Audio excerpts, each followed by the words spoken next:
Hey, what's up, everyone? How's it going, Modus? Thanks for being here, everyone. So, I had some stuff that I wanted to talk about today. Let me fix my lighting for just a second. I'll be right back. It's odd.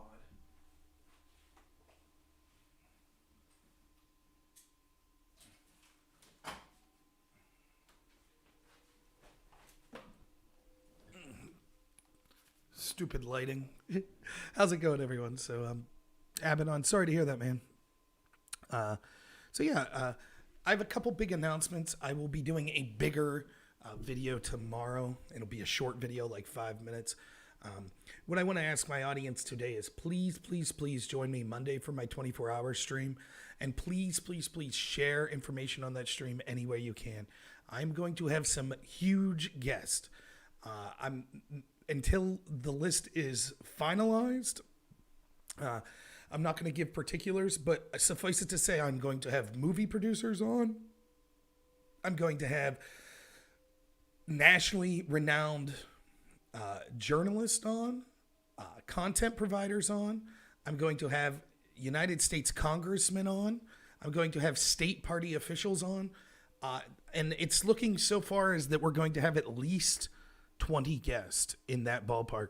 Some of these people are absolute big gets for me, and I can't thank my co-hosts of my radio show, Carlos and Todd, enough for helping produce the show and getting some of these guests. But some of the I might have there is a outside chance that I will have the biggest guest possible when doing a Trump rally. So I'll leave that to your imagination who that could be that might call in for 5 minutes. So small chance of that happening. So I will have more details tomorrow when we finalize it.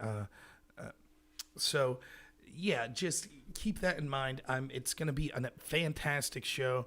I'm never nervous about talking to people, but let's just say the names that we've got are so big, since I'll basically be running everything from my home computer here, I'm getting a little nervous technologically that I'll make some sort of blunders. So, I hope that you're all there to support me. And some of these guests are so big, I hope that I have more than the normal 20 or 30 people that I have watching, because these are guests that have hundreds of thousands of subscribers on Twitter and have enormous national audiences or political power. So it would be nice if I could actually have an audience representative of the attention that sort of conversation deserves. That live stream will be awesome. It's basically going to be a 24-hour Trump rally. Though the people that come on will be able to talk about why they're conservative, why you should go out and vote for conservatives, or any other issues that they might have. I will check that out. I'll check. I think I saw it, Adrian. I was on the road today and I checked it in my car. If I remember, it was about getting possibly a website set up. I'd love to, when I have more time, and it's something that I would love to try to help out with and be part of. But obviously, my life's really busy here in the short term. But yeah, this Monday show will be far and away the biggest show I've ever had. Not just biggest time-wise, but biggest in terms of the guest. And it was, it'll be a big show. So I can't wait tomorrow to put that video out when I get my guest list finalized. Remember, this will be an opportunity for you to literally call into a show immediately after a sitting U.S. congressman just talked to me. You'll be able to call in and give your point of view. And then the next guest might be a county chair for the Republican Party. And then we'll go back to taking call-ins or having me talk. The next guest might be someone in charge of a huge media conglomerate. So there's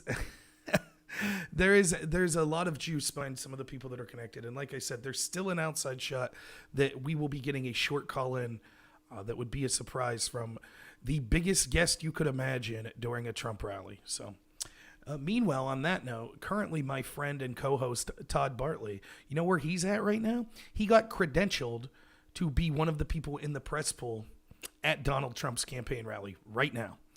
Which is an incredible honor for a journalist. Todd is one of the best journalists in the country, and I'm happy to see that he's getting the recognition that he deserves. So it's kind of cool for me to be co-host with someone who is now a member of the national press pool that has been one of the very select few that have been credentialed to be able to speak directly to Donald Trump. So, who knows? Maybe we'll get a huge guest to call into a Trump rally as a result of that conversation. maybe the biggest guest possible. So we'll see what happens Monday. Could be an epic show. So please, please, please share that information. I'll be putting out an event list to that, so you'll be able to directly share that video, and hopefully we have a big audience on that. So, but that's for another day. That's for Monday. So I will be asking for help with that come tomorrow, and then Monday I'll be getting to bed early Sunday night, and then Monday we'll be starting it up.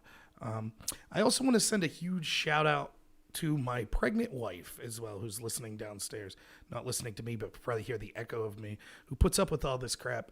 I put in a ton of time, and if I could just talk, I don't care about me. I don't care about the stuff that I've done, but it's, I've put in a ton of time and energy into not just this channel, but to trying to help the Republicans and Trump in general, trying to talk to people on all sides of the ledger, trying to understand people, trying to do my part to bridge this divide and think of common things that we could come together on, and even people that disagree with us politically.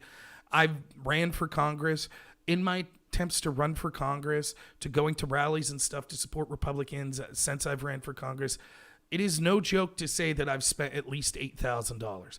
That's no joke at all. I've spent hundreds, if not thousands of hours on this. And other than the generous donations I've gotten this channel, I've never received a dime. When I'm talking to politicians and helping them with possible things that they might say to their constituents, I get no money for that. I've never received one dime to run for a political campaign. I've never received one dime to advise someone on a political campaign. Never. Not once. I did not take any donations for when I ran for office. And the reason this matters to me is I'm broke. Like, I make like an average $35,000 a year. That was with my old job. I think because I was working insane overtime, I came close to $50,000 one year, but I'm broke. So it's a sacrifice that I'm willing to make, but it's sometimes not fair to ask my wife to make that sacrifice. And so the amount of time just this last week that I've put into this channel while I have a pregnant wife, it's really not fair to her. As a result, tomorrow, I'm not going to be spending a lot of time on here. And after Tuesday, after the election, I'll still be doing my regular scheduled show, but I can't be putting these ridiculous, 24 hours into things like that. And I just want to let you know, my wife's not someone who's super political. She is the greatest person you ever meet. She's hilarious. She's fun. She's understanding. She's not super political. She puts up with my crap, which is the only reason that I'm able to put out this content. So just a special thanks to her. The amount of effort and energy that's going into putting forth this 24-hour show Monday, and what it'll be like Monday and then Tuesday with the election for her, it's not going to be fun for her. It's gonna, so I just really want to say thanks to her because she's fantastic. My dog's doing down here. Thanks to my dogs too, I guess. So don't go cowboy. Not sure I know what that means. So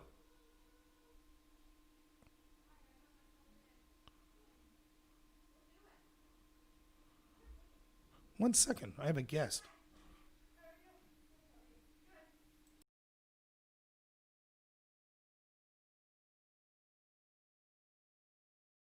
Oh, a good friend of mine just showed up. We have a guest, which is rare. We never get guests. So happy Halloween. Yeah, we don't have trick-or-treaters, but I have some of the greatest neighbors in the world, and I did take their kids' candy. So, because of COVID and we don't have trick-or-treaters. So I thought what I wanted to do on this episode was go over my debate yesterday.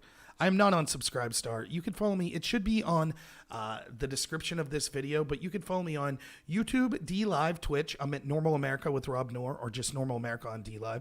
Also on Twitter at Noor Robert. So just my last name, Noerr, and then Robert. So I'm that on Twitter. And you could also support me on Patreon, which the link should be below. PayPal as well. Or you could give me, if you're on DLive, you could give me lemons, which that's all. DLive doesn't take a portion of that. That all goes to me. So not on Subscribestar yet, though, unfortunately. So maybe it's something I will look into. Now, talking about the debates I did yesterday, I see Moda said debating Pisco was like debating a third grader. Yeah. Oh, yeah. I know what you're talking about, that movie. So, I did 2 debates yesterday for those who missed it, and we're going to go over some of the second portion of it, of the 8-person panel debate I did. We'll go over some of that. So the first debate I did was on the Biden corruption scandal that's being refused to cover by the mainstream media, and I debated a gentleman named Pisco. I like Pisco. I think he's a nice guy. It's difficult to engage in what I would consider like a reasonable argument with him because I would say, and I'm not saying anything I wouldn't say to his face, that he's so partisan and behaving in such a hypocritical fashion that he's just not seeing clearly. So for me, I'm able to make simple observations. Like, I will say this. Anytime that an executive branch official uses U.S. tax dollars to fire a prosecutor that's looking into a business their son's on the board of directors of, there should be an investigation. If Donald Trump did that, yes, absolutely, there should be an investigation. Absolutely. If Joe Biden did that, which he did, yes, absolutely, there should be an investigation. That's it. When it comes to every single one of these issues, I have the exact same mindset for both sides. For example, I was of the mindset that I did not have a problem with Don Jr. meeting with an alleged Russian lawyer trying to get dirt on Hillary Clinton in the 2016 election. Didn't have a problem with it. I also did not have a problem with Hillary's team reaching out to Russians to get dirt on Trump. I don't have a problem with that. Both of it's kind of unethical and shady, but I don't think that it's that big of a deal. I expect campaigns to be reaching out to get dirt on their opponents from anyone they can, whether they be Americans, Russian, Chinese, British, etc. I don't have a problem with that. What I did have a problem with was Obama's FBI weaponizing that unverified information sourced by a Russian spy in order to spy on the Trump campaign. That's what I had a problem with. But I never had a problem with Hillary Clinton trying to get foreign dirt on Trump. Now, maybe you're out there and you're like, I do have a problem with Don Jr.'s Trump Tower meeting. However, I also have a problem with the Hillary camp reaching out to Russians to get information of dirt on Trump. Although I disagree with you, that's at least a consistent position. The thing that frustrates me is almost every single person I know on the left that I've had these discussions with, I don't know, maybe it's just I'm having discussions with outliers on the left, but I tend to think not. They all say, no. All foreign meddling in our elections or foreign meddling into our systems need investigating. All of it. It all needs investigated. Pisco himself said in the Russia debate, which I played the audio at the beginning, the founding fathers took foreign meddling in our system very seriously. If you read the Federalist Papers, they talk about that. Okay. So then why wouldn't we take seriously the accusations that China and places like the Ukraine were meddling in our election systems? And that Joe Biden was using quid pro quos in order to intervene on the behalf of these corrupt groups because his son was getting paid large sums of money from them. Why wouldn't we look at that investigation seriously? Why wouldn't we take it serious, for example, when we see that Hillary Clinton and the FBI used Russian unverified disinformation to spy on the Trump campaign? Why wouldn't that Russian disinformation and interference be important to investigate? In each one of these cases, it just so happens that Pisco, just like almost everyone on the left, says, no. When it comes to foreign interference that helped Hillary Clinton, that wasn't really foreign interference. That's legitimate. That stuff's okay. Now, anyone remotely connected to Trump that remotely ever talked to anyone with a Russian accent, that needs to be investigated because foreign interference is such a big deal. Every single time. And he's willing to go through everything. Well, there is a potential doubt here. So the entire debate comes down to something like this. I could definitively prove using evidence, for example, that the claim that this this Ukrainian prosecutor wasn't investigating Burisma is a lie. We know that's a lie. We could see that February 2nd, 2016, Viktor Shokin, the prosecutor tasked with investigating Burisma, the company that Hunter Biden was on the board of directors of, seized the assets of their CEO, Zlochevsky. That is an important step in an investigation. He seized the assets. Pisco says, well, yes, but maybe the investigation wasn't going as fast as possible. Seizing the assets, yes, that's a step in an investigation, but maybe not as fast as possible. So maybe Joe Biden was justified in wanting Shokin fired because he wanted the investigation to proceed even better. Okay, let's say we can believe that. If you don't think the investigation was serious, even with these freezing of assets, how do you explain that 6 days later, that the lawyers for Burisma contacted Obama's State Department and said, hey, Hunter Biden works here. Can you help us with this investigation? Now, if there was no investigation going on, why would the lawyers for Burisma be seeking help from the State Department to end investigations? Pisco says, well, actually, Burisma, the company, theoretically could have been a victim of Zlochevsky, the owner. So the lawyers for the company of Burisma were actually innocent, and they were reaching out to the State Department because the investigation that was being slow-walked, maybe they just wanted to talk hypothetically there was an investigation. So if that hypothetical investigation happened, they wanted help because they were innocent. Wait, what? The hoops that he's jumping through are incredible. Okay, but fair enough. Let's grant that. Then, okay. So then finally it gets into, they fire the prosecutor. Now there'll be a fair investigation, right? And if Biden and Obama are right that Zlochevsky's corrupt, then this fair investigation will prove so. Instead, the investigation's almost immediately dropped. Well, maybe they did a fair investigation, and it just turns out that Obama and Biden were incorrect about Zlochevsky being corrupt. They just wanted a fair investigation, and the 2 to 3 months that the NABU had the investigation before they dropped it, that was enough for them to be a fair investigation. He is literally jumping through every possible hoop saying, well, there's a slight chance that this could be why. There's a slight chance that this could be why. Therefore, I think that everything they did is fine. No need for an investigation. Period. Meanwhile, one second, my dogs are barking. Go downstairs.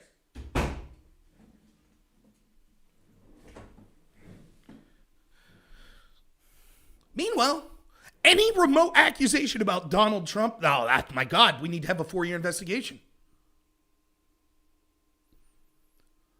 That's Pisco in a nutshell. And then the other thing that everyone makes the argument, which I talked about after the debate last night, is that it's just a constant appeal to authority. Constant.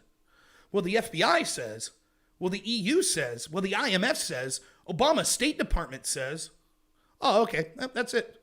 50 intelligence officials say that Joe Biden did nothing wrong. So that's it. End of story. End of story.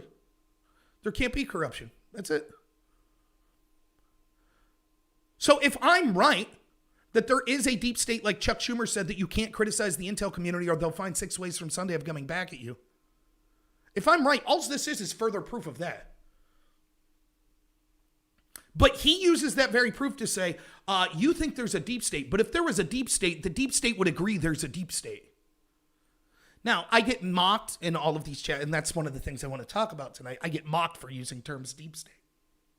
And they were calling me like a fat young Alex Jones or something. That's what the majority of the audience. I heavily considered I was going to play the video of the second debate from Dylan's video and just show you their chat. However, I do not have permission, as far as I know, from Dylan to do that, so I won't do it. So all I can say is take my word that the 1,800 or so people that were watching on Dylan, I think it was 1,500 the one time I saw, that were watching on Dylan Burns' channel, most of them were calling for me to be deplatformed because I'm a conspiracy theorist that proved nothing. That was just making stuff up that was blatantly untrue. That's their claim.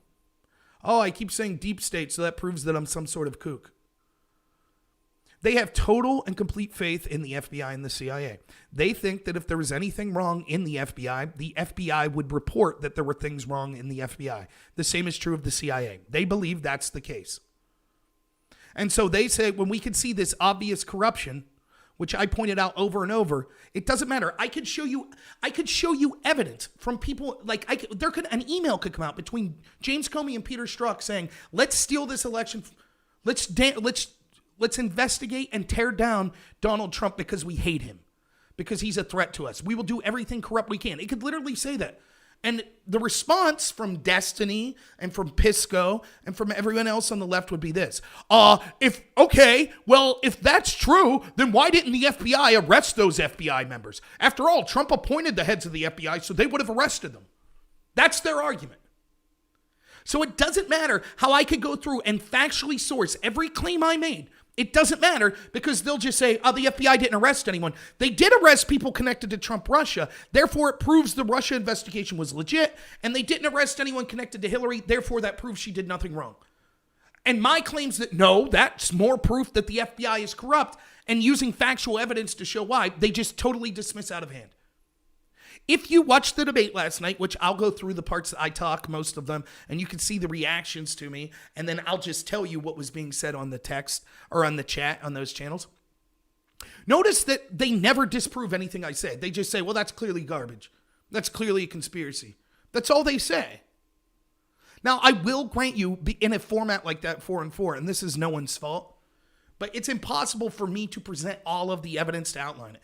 The few times that I do present evidence, they don't discount the evidence. They just say, this is from a source I don't like. Be gone.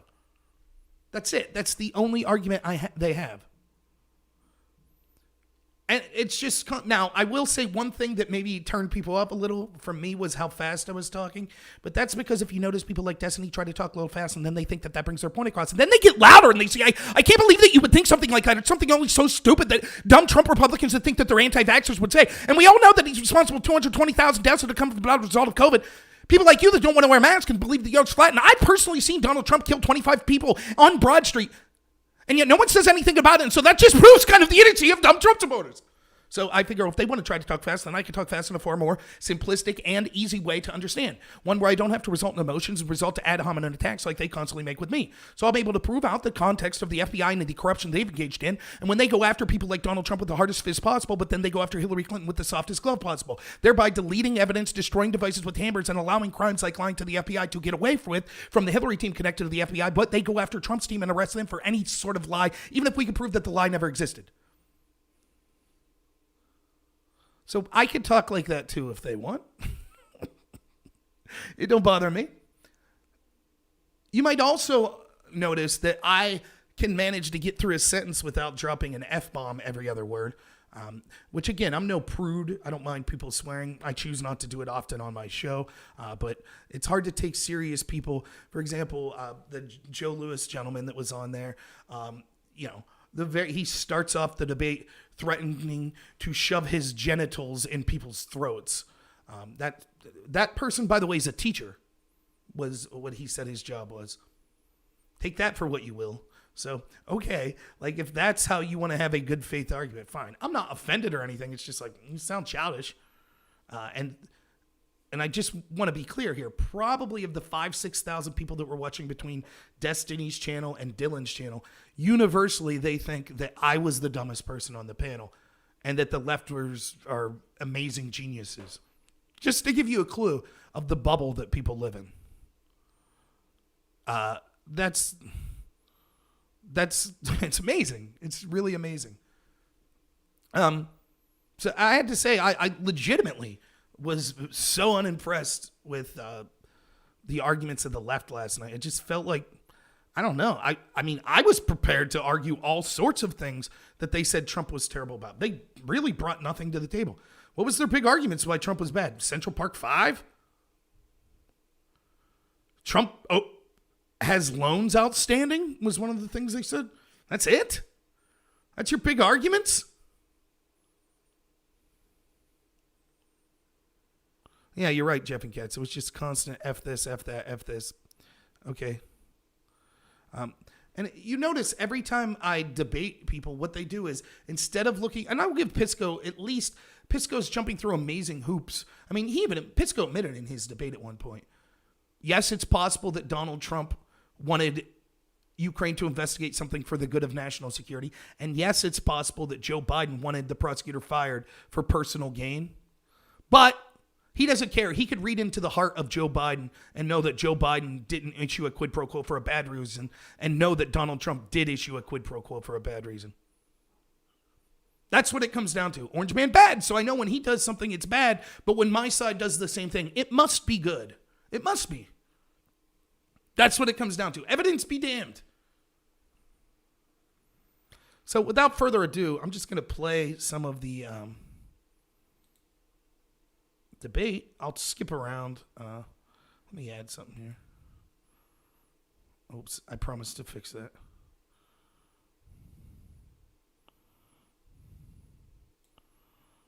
Let me add one thing here. Bear with me.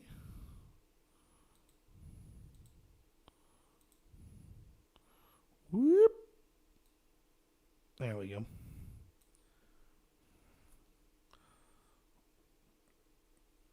All right, here we go. I think this is where I start. And bear with me, this isn't going to be professionally done. I'm just going to go through it some. And I'll point out the evidence when they call me liar. So here we go. Trump is the preferred candidate. So let's start with why Biden is wrong, which was this area of the topic.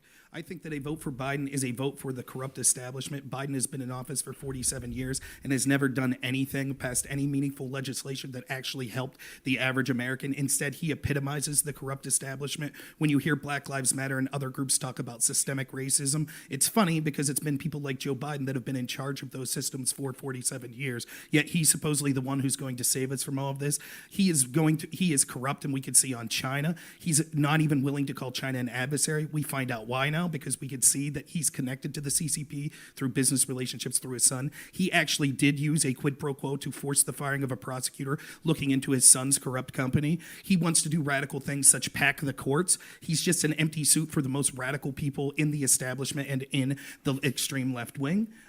He is involved in corruption. A vote for Joe Biden is a vote for the corrupt media that refuses to even cover stories of his corruption. And this will lead to things like when Joe Biden gets us into the next foreign war, which no doubtably he will do, because we see the Democrats are now the party of refusing to pull troops out. So when we add troops around the world, you will not be allowed to criticize Joe Biden. Tech will censor you. The media will refuse to cover those foreign regime change wars, just like they did under the Iraq war. The Green New Deal portion of his things will cost trillions of dollars and be a disaster. And also, he is the candidate of riots. The Democratic Party is the party that is burning down the country. The reason that D.C. and Chicago are boarding up businesses right now is because they are afraid that Biden voters will riot. And Biden's vice presidential candidate, including some of his staffers, have actively pushed for bail for these people that were arrested for riots. So we should reject Joe Biden because the argument is vote for Joe Biden or we'll burn everything down. And I don't respond well to those sort of threats. Okay, next I'm going to throw it over. Now, they're not going to respond to anything I said here, but I think that I was spot on with all of that. Nowhere in this debate will they deny anything that I've said there. For example, Destiny himself admitted in a previous debate, as I bring up in this debate, he admitted that people like de Blasio were intentionally allowing the riots to occur because he thought that it damaged Donald Trump. And so Destiny actually says in his opening speech, one of the reasons to vote for Joe Biden is because under Trump there are riots. So the argument they're effectively making is people on my side of the aisle are burning things down. If you want us to stop burning things down, then vote for us. That is terrorism, which they'll mock me for correctly pointing out later that that's what Black Lives Matter is doing. Also, one of the things that the audience of Destiny and of Dylan will do is every time I point out something that Destiny or something that Joe or that any of them say, when I specifically say like Dan said this or Destiny said this or Joe says this, they literally understand so little about debate because they've lived in a bubble and think that it's offensive to challenge someone's point of view on the left, that every time I say, look, Destiny said this, they go, Rob has a hard-on for Destiny. Oh, look at Rob saying Destiny noticed me. No, that's refuting by name and argument the arguments that they made. Now, this is a foreign idea to many of the people that watch this debate that are fans of Destiny. They expect to just cheer everything he says, as did the people that are watching Dylan. They literally just take a character like he's their favorite wrestler or something and says, everything he says must be true. He must be right. And so when someone says, this is what you said, Destiny, and this is why it's wrong, all they could do is make weight jokes at me, say that I'm a conspiracy theorist that should be deplatformed, I'm lying about everything, etc. They literally have no fundamental facts, to the point where they think it's something to mock someone from pointing out this is what Destiny said and why it's wrong. They prefer a style of debate that says, my opponent is an idiot. Everything he says is wrong. They think that's the way to argue. It is not. It is the sign of someone who doesn't have the particulars of an argument and instead is wishing to make ad hom attacks, group everything together, and dismiss it all out of hand, which is a joke. So I just thought that I would bring that up. Now, let me fast forward. So the first part of this debate, this gentleman here, critical thinking veteran, who's a conservative. By the way, I want you to see, I like critical thinking veteran, the Turk. I thought Counterpoints was cool too. We were supposedly the four conservatives here. Counterpoints, however, voted for Joe Biden. The Turk, who I thought was really cool, he barely talked. Critical thinking veteran, when he did talk, he seemed to be singularly focused on the war on drugs. I don't disagree with him a lot about the war on drugs, and I am more liberty-minded. But oftentimes I thought that was kind of a single issue that wasn't talking about the specifics of an issue that we might be on at that time. But nonetheless, I like all three of those people. But what you'll notice is this then in effect becomes me versus four. That's basically what it becomes, because the one other conservative that's speaking up a lot, Counterpoints, actually voted for Joe Biden. So it's 3-on-5 at the outset, and it basically becomes 1-on-5 or 1-on-4. But I still think that I handled myself very well. So critically thinking veteran here will make the claim that Joe Biden said that blacks were super predators. That's actually not true. Joe Biden never said that. That was Hillary Clinton. Joe Biden did, however, say that in the 93 crime bill that it was targeting predators that were beyond the pale. So actually, before critical thinking veteran gets called out, I was going to say, actually, critically thinking veteran, he didn't call them super predators. He mentioned predators. I myself, as I'll mention in this debate, I don't think that's a big deal. I do not think that Joe Biden was attempting to be racist by pushing that crime bill, nor do I think that anyone else that signed that crime bill were attempting to be racist. And I think the conservatives do themselves a disservice by making that argument, because that's playing the same nonsense game that's played at our expense all the time. Just because you're concerned about law and order doesn't mean you're racist. I do not think bringing up Joe Biden's record on the 93 crime bill proves that he dislikes black people. Period. That's honestly how I feel. Now, I know the tendency to go after Joe Biden from conservative supporters about everything is strong, but I have to be honest to myself, and I don't think that that's an attack that I'm interested in. So that's my opinion on the issue, but let's hear what's said. Joe Lewis is the next section I'm trying to get to. Joe is very upset that critical thinking veteran claimed that super predator, claimed that Biden said super predator. Joe Biden. And it's going to be a return to the status quo. It's going to get the deep state. That I have a unique situation. Okay. Healthcare is going to be incredibly important. Super predators, right? Shit up in this intro, or are we supposed to stick to like the actual stuff that happened? Yeah, with that. Biden. Like, That was I think I was going to jump out real quick. So, yeah. We need to take these people on. They are often connected to big drug cartels. They are not just gangs or kings anymore. They often are kinds of. Oh, and I should say, I do want to say this before it happens, just a warning. You're about to hear some incredibly explicit language, so I apologize for that. You'll notice that language is not coming from me. But the rest of this video, every time I show someone on the left speaking, many times it's going to include a lot of amounts of profanity and graphic language. So that's something that you really refuse to listen to. You might consider not watching this video. But let's get to. So again, Joe Lewis is responding to the fact that I believe Joe Lewis is correct, as I also point out. Joe Biden never said super predator. That was Hillary Clinton. But let's hear Joe Lewis's take on that. Kids that are called super predators. No conscience, no empathy. We can talk about why they ended up that way, but first we have to bring them to heel. Hillary Clinton said that, not Joe Biden. So we have to set that record straight. If we're talking about my fucking people, we have to set that straight from the jump. I will jump down everybody's fucking throat if they misrepresent black people. I'm going to say that now. So if you want to go down that road, we can go down that road, but tread fucking carefully, because I will shove my dick down your throat. You hear that? There's a teacher for you, folks. That's a school teacher. What are you talking about, Modus? I'm not sitting on the fence.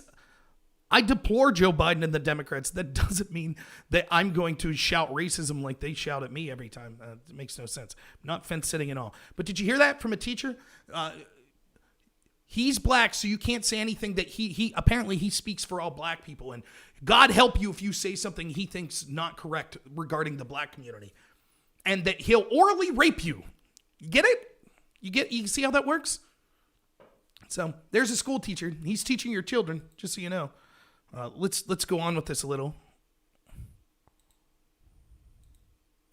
Like, that was I think I was going to jump out real quick. So, I know how good high horse. Accomplishing that over the internet, but it certainly is a funny thing to try to imagine, I guess. The idea, I don't know where this, I know that Trump said it during one of the debates, and I don't know if everybody just like repeats them because you don't fact check anything he says, but this idea that Biden called people super predators, Hillary Clinton did that. I don't know if Biden is just like an amalgamation of every person we hate. So we just describe everything that Obama and Hillary did to Biden, but yeah, Biden never said that. Just a couple of quick things that I heard. Democrats refuse to pull troops out. We haven't pulled troops out of any country that we have active wars in. We still have troops in Syria. We still have troops in Iraq. We still have, like, this idea that we pulled troops out of anywhere hasn't happened under Trump. CCP links to Biden, that hasn't happened. Tucker Carlson even dropped that story. Bobulinski, in his reporting, never. It's a lie. Tucker Carlson never dropped the story. Just more blatant lies by Destiny. confirmed any of that. The Wall Street Journal tried to verify that. They couldn't. That's why they didn't publish the story. And in terms of a quid pro quo happening because of Biden's son being involved in some dealings in other countries, in Ukraine, that didn't happen either. The prosecutor that was removed was working during a time period when Joe Biden's son wasn't even working in that country. So all of these things are just patently false. And what does that matter?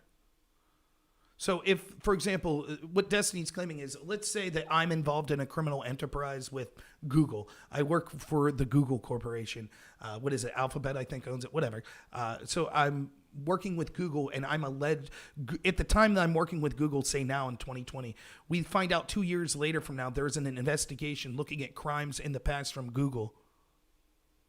Well, I no longer work there in 2022. So even though the crimes of 2020 are being looked at, if there's corruption in firing the prosecutor, it had nothing to do with me because I don't work at Google anymore.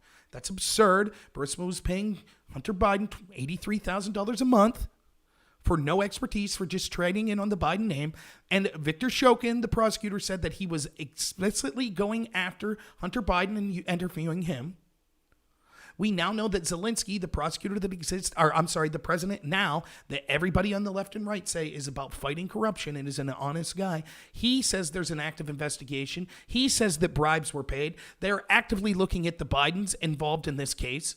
So Destiny's just assertion, well, Hunter no longer worked there when this prosecutor was fired, it means absolutely nothing. He also directly lied, as I said, about Tucker Carlson backing away from the story. Not true.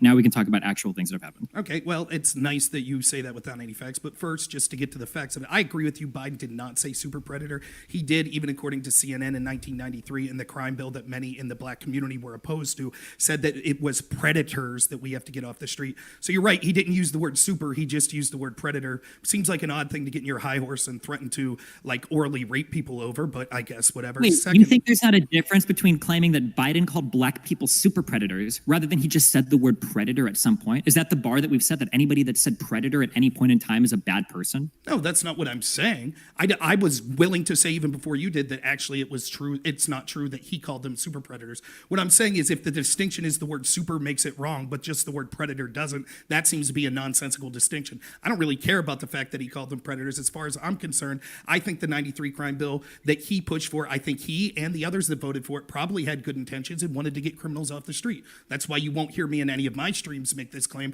I'm just making the claim that he did say predators. That's all I'm saying. So the idea that this was like, oh, he never said that, it was just Hillary Clinton. No, he said predators as well. Now, the point I'm making here is quite simple. Regardless if you agree with me on whether or not it's a correct line of attack to talk about Biden supporting the 93 crime bill, the fact is, if your argument is, oh, he never said super predator, he just said predator, what's the distinction here? That's worth getting on your high horse and threatening to orally rape people? Now, Destiny's next argument is, well, oh my goodness, so you're saying anyone who said predator was wrong. No, I'm not saying that. I'm saying if the argument that Destiny's rebutting is, he didn't say super predator, he said predator, that seems to be a nonsensical argument. If Destiny's argument and Joe's argument is, even if he would have said super predator or said predator, that's fine. It doesn't prove that he was racist. I agree. I accept that argument. But trying to claim that there's some distinction between super predator versus predators that are beyond the pale just seems like nonsense. It's basically the same thing. So I don't understand what the argument they're trying to make here. But notice this moral high horse that they get on. Oh, my goodness.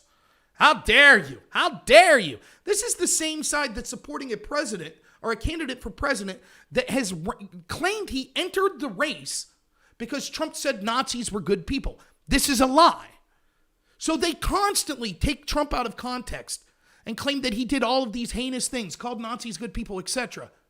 But oh my God, critical thinking veteran says Biden said they were super predators, but in reality, he just said they were predators. And my God, that's too much. We're going to orally rape you. You see the absurdity of this? We'll get to better stuff here, but just saying, again, it's not my argument though.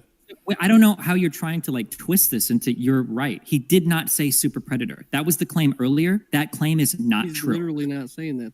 That's okay, not, that's fine. But earlier, the claim was that he said super predator. I'm saying that quote, when you say super predator, you're trying to bring up a very specific quote. You're trying to bring that to mind by Hillary Clinton. let's go. We'll skip by all this.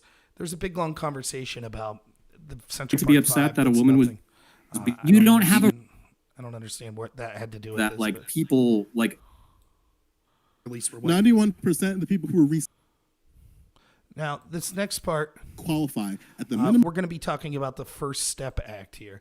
Now, the First Step Act was kind of what was called the Prison Reform Bill. And what this was a bill that was designed to reduce punishments for certain crimes or for people that had good behavior and things like that. This sort of prison reform is something that black community leaders have been pushing for 8 years under Obama. Obama was unable to get that for them. Trump got that for them almost immediately. Joe Lewis's argument here is going to be, even though that's what the black community wanted, actually the way it's been implemented has been in a racist way. So actually, the First Step Act is racist. And it's bad for black people. That's going to be Joe Lewis's argument. Now, the reason he says this is because actually it has let more white people out of prison than black people out of prison. Now, I had not heard this, so that could very well have been true. So I decided to look this up, and he didn't present any facts or statistics backing this up. And I did find some statistics that seemed to suggest things were going the other way. But the point that I want to make is, even if he was right, like, let's say that 60% of the people let out of prison were white and 40% were black. How would this be bad for the black community? You could say, okay, this is a good step in the first direction, but it still wasn't implemented perfectly. But he's saying, no, this was a detriment to the black community. And that makes no sense. In other words, the argument he's making is, if you don't give me, Joe Lewis, everything I want in a prison reform bill, then it is a negative to the black community. Even if it's 50% of what I want, even if it helps thousands of black people out, it's still racist and harms the black community.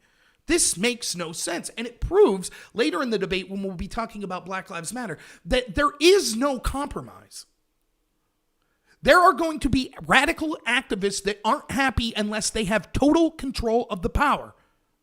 So let's hear my exchange on the First Step Act. Risk. So the minimum risk means that's the minimum requirement you have to be considered part of resentencing, to be sort of like early release, all this type of bullshit. Now, comparatively, white Americans in the federal system right now, 30%. So you have 30% versus 7%. So of the 3,100 inmates and the vast majority of the people who have cocaine sentences that were resentenced, because again, something within the First Step Act made cocaine offenses retroactive, so you can apply for resentencing, stuff like that. A vast majority of them are white. Now, also, too, something that William Barr failed to fucking consider, but especially considering that he assumed this role very, how you would say, unnaturally, considering that this was supposed to be Jeff fucking Sessions' job, but because he recused himself, this prevented the actual report to have any type of like length, so William Barr didn't have enough time to write this out. He failed to just put any type of like, okay, what happens if COVID drops? Okay, if COVID drops, I should probably rewrite how the pattern. Eamon Lotus, I see it says, kind of weird that you're retroactively putting words in his mouth because you're mad at spending 6 hours getting cummied and dummied yet again, LMAO. Eamon Lotus, you're welcome to come on the show right now and you can debate about what you think I was wrong about. You can come on right now. Again, as you can see, even in this chat, dealing with the debate, all they have is insults. That's all they have. They know that they do not have the facts on their side, so they just literally say, everything you said is wrong and you got beat up and ha ha ha. That's it. That's all they have. They have no argumentation whatsoever. So Eamon Lotus, if you're still on Twitch, you can get on my Discord right now and feel free to come on. You can debate me. I'm sure you'll do just as well as these people that I debated yesterday. Come on in.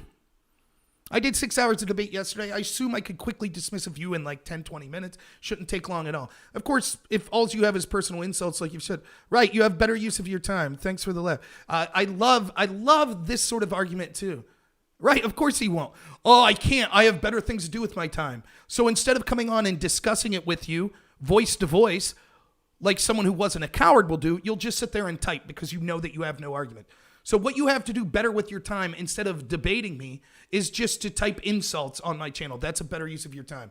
So, of course, it's an admission that you have nothing to bring to the table, as usual, as every one of you want. You're very well practiced. Oh, yeah. Yes, my fake laugh about you is very well practiced. I'm so used to fake laughing at all of you stupid people that just want to hurl personal insults and can't deal with the actual issues at hand that I have a lot of practice doing it. Right, and then just more. So, yeah, if you can't behave in a couth manner without issuing all sorts of disgusting language, then I'll have to ask you to leave. So, last warning. I don't mind a little swearing here or there, but clearly the things you're saying bring nothing to the table. So, last chance. It's up to you. I'm sure you have better things to do with your time anyways, right? All right. Proceeding here. Algorithm works, and he didn't fucking do that. He did a revision in January 2020. As we know, January 2020 is a really weird time when we talk about COVID, but my main point is the pattern system is fucked up, and it disproportionately affects African Americans. It makes it so that they can't even do the system that Donald Trump claims is good for black people. And it's very, very frustrating. I really want that thing to change. I don't think Donald Trump is going to have any type of additional legislation, not within the second step act he's trying to propose within the Platinum Plan, or even just having William Barr within that position. I would like to see your evidence from that. I mean, I'm not saying you're wrong, but I found evidence from 2019 that said the first year of the First Step Act, 91% of those released were black. So I would just like to see your numbers that say that the majority of people released were white. 91% of the people who were resentenced were African American, not released.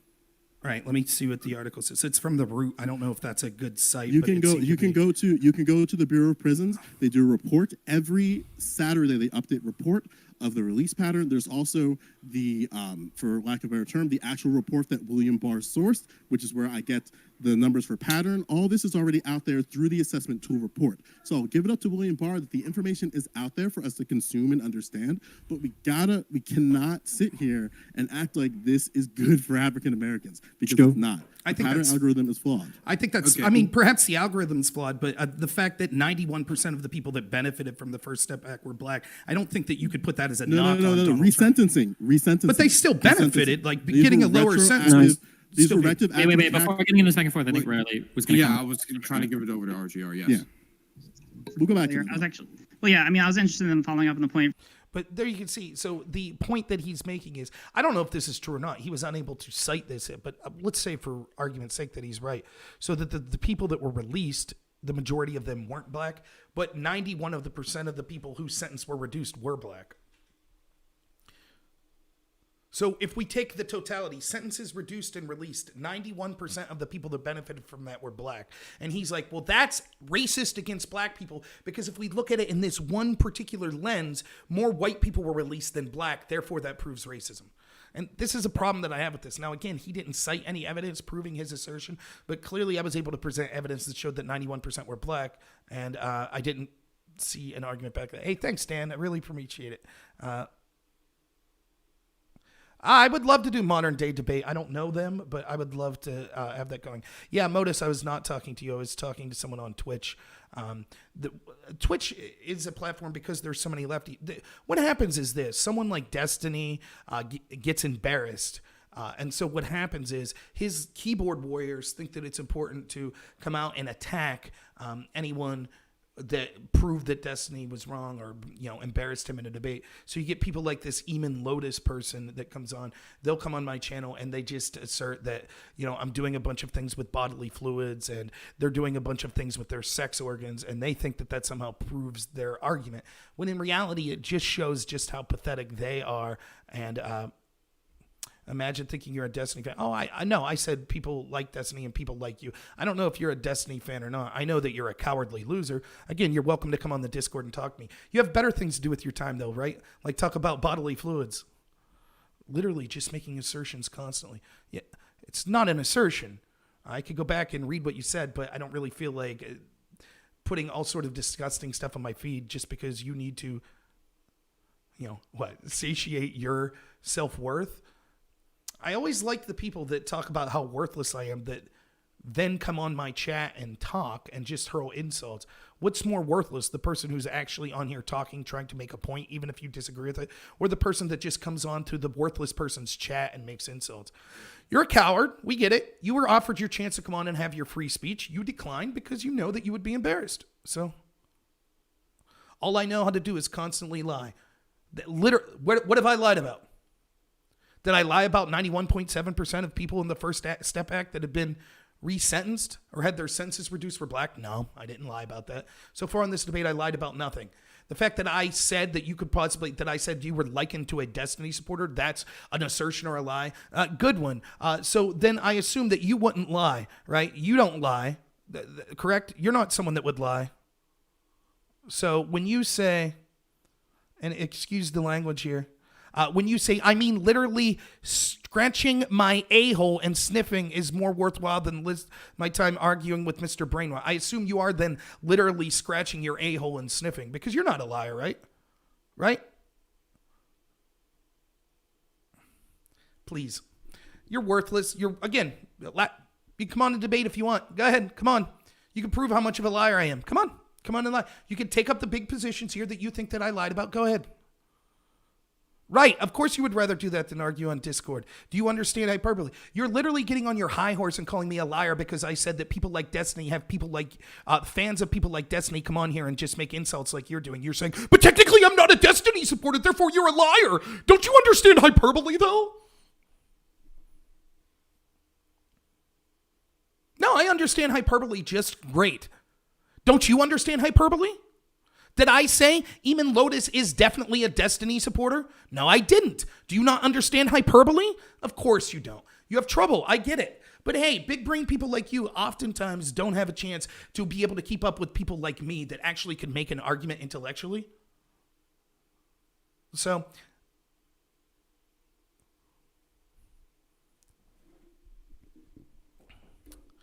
Eamon Lotus. Hey guys, I just want to let you know, when I'm talking about scratching my butthole and having better things to do and talking about bodily fluids and just insulting people, I just want to let you know that I don't like Destiny. It really hurt my feelings that this guy said I like Destiny. It hurt my feelings, and you're just wrong, and he's just a big mean liar. It's just not right. Like, come on guys, seriously. You guys are good. So, last chance, do you have anything you want to say worthwhile, Eamon Lotus, or would you like to be gone? It's up to you. Anyways, moving on.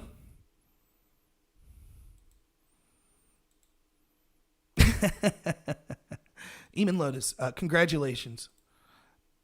I will say you had a very great last comment before I ban you on my channel. Eamon Lotus, the man whose original statement was coming on here, talking about disgusting bodily fluids and things like that, insulting me, talking about scratching his own butt and sniffing it. His last comment ever on my channel will be, oh, I'm sorry, he got one more in, free speech alive and well. He accuses me of being immature. It's good.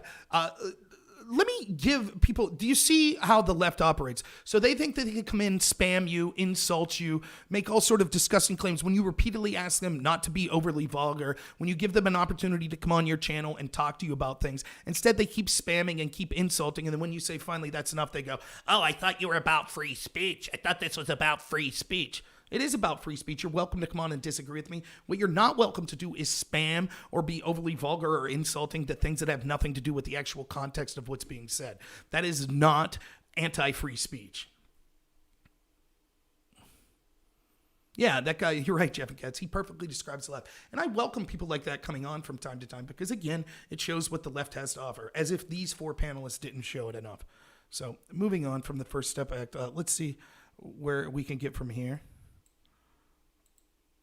I just want to use this as an example. Do with Trump at all. Yeah, I do think I wanted to bring it back. Police reform generally, Okay. I forgot. I didn't clarify this earlier. When I'm trying to talk, I'm trying to bring us back over to the topic. Nobody else. So I'm trying to get us back on topic about Trump. I do want to bring this back over. It just was an extremely interesting conversation, and I was personally interested in it, so I kind of let it go on for a little bit. I can summarize it into 2 sentences. Okay, CTV, you can bring us back into it then. Batman Begins, understand how the crime syndicate worked there and why they wanted to actually burn Gotham down to the ground, right? That's the last, 15 minutes. So did my audio cut out and then shit fucking exploded? Yeah, it cut it out. Audio cut out, and we were bringing it back to Trump v. Biden. Now, okay, can I just can I address something in 30 seconds and then? Oh, that's stupid. Senior that the Whoa. The Wall Street Journal had access to these things. Right. Why didn't the Wall Street Journal report it? They said that they're not disproportionately fucked here we over, go. and we can stop having conversations about 1350 or crime stats or any of that kind of shit. I seriously think that there's a lot of things that we can do to fix the system. That way black people are not disproportionately fucked over. That was a long ass 15 seconds. Okay, let's bring it back.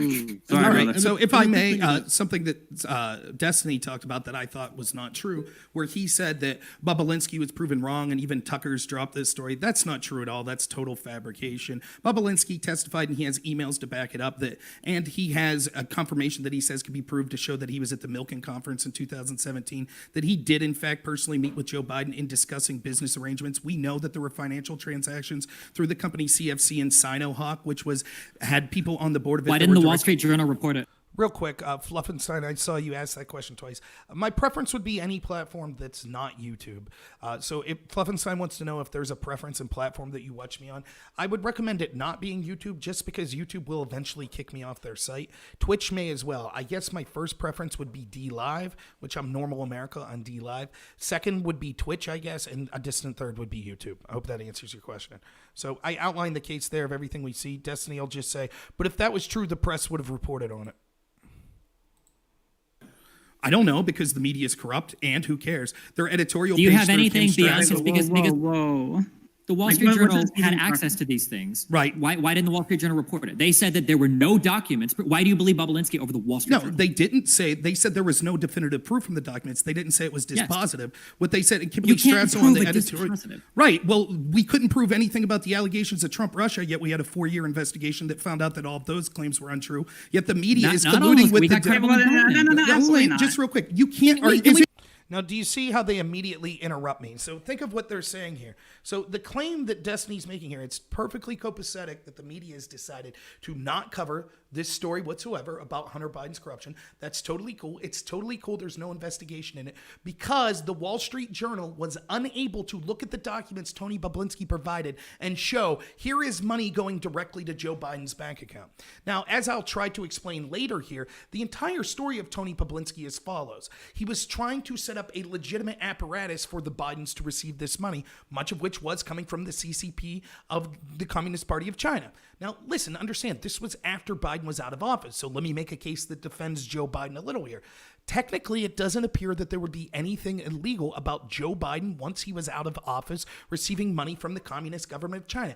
If he reported that money and those earnings, and if he, in his efforts to get that money, was lobbying for the Communist government of China, that he had registered as a foreign lobbyist. That would be perfectly legitimate. Tony Bobulinski questioned the fact that Biden would basically end his political career because it would be damning for people to want to vote for someone who was working for our greatest adversary in China, but technically wouldn't be illegal. So he asked Jim Biden, why would you do that? And Jim Biden said, because we'll have plausible deniability. In other words, we'll lie about it. Anyways, Bobulinski said whatever, went about his business and tried to set up a system of good governance, which Joe Biden, in his words, then vetoed. This is backed up by an email from Hunter Biden saying, my chairman says no. In other words, the person that was giving the orders to Hunter Biden, which would have been Joe Biden, said no, we don't want these good governance measures. So this puts Tony Bobulinski in an awkward spot. He spent all of this time working on this business to make this monies that came in legitimate. And so he had to jump through a bunch of legal hoops to make this money legitimate. When he's in the process of setting up this company, he's basically told by Hunter Biden that Joe Biden says, no, we can't allow this. Then Tony Bobulinski finds out that they went behind his back and received $5 million in interest-free loans directly to the Biden family. 10% of that was to be held, quote, for the big guy, who he alleges is Joe Biden.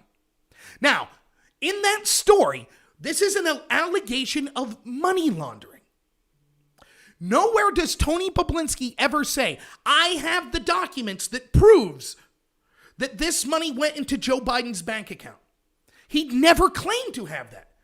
He said that they were saying this money was coming in the form of interest-free loans, but he doesn't have that. He would have the documents showing that the money went to Sinohawk for legitimate reasons that would have then been reported to the IRS and the federal government, but that didn't happen because they went around him. So Tony Bobulinski never claimed, I have the bank account showing that the Bidens got this money. He merely told his story, which is, it seems as if they went behind him and got this money, as Hunter Biden seems to confirm in these text messages and emails. So yes, if the Wall Street Journal is looking at the emails Tony Bobulinski has provided, that is true. We don't have a smoking gun email that shows Joe Biden personally entering in $2.5 million from the Bank of China. We don't have that. However, that's not dispositive. In other words, that doesn't prove that what Tony Bobulinski is alleging is untrue. And the fact that Tony Bobulinski has so many verified emails and text messages that back up his story and suggest this is most likely the case, it warrants an investigation. Now, Destiny's claim is, no. If you don't have the smoking gun showing the bank account of Joe Biden receiving this money, then there's no need for an investigation and no need for media scrutiny. However, at the exact same time, Destiny believes that any allegation about Donald Trump involving Russia, even though we didn't, to this day, 4 years later, we don't have any smoking gun proof, it warranted nonstop media coverage and nonstop federal investigations. That's the difference. Now, at this point in this debate, Dylan Burns' channel and Destiny's channel has the entire audience saying, oh, this guy's just a conspiracy theorist. It's just a conspiracy theorist. The same people that told us for 4 years that Trump was illegally conspiring with Russia, that Trump was getting peed on by Russian hookers in beds that Obama once slept in, those same people that were spreading Russian disinformation, conspiracies that were never proven, those same people are now saying, but anything that's alleged of the other side, we can't talk about because that's a conspiracy theory. Exactly, McGizzy. That's exactly what I'm saying. All of a sudden, the left is super concerned about promoting conspiracy theories when that's all they've done for 4 years.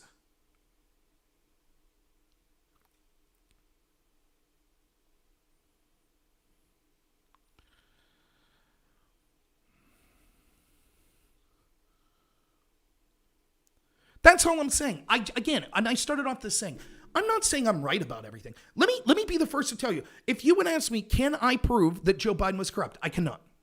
Can I prove that Joe Biden's quid pro quo to get a prosecutor fired that was looking into Hunter Biden was corrupt? I cannot. I cannot tell you what Joe Biden's intent was. I can't tell you his reasoning for doing it.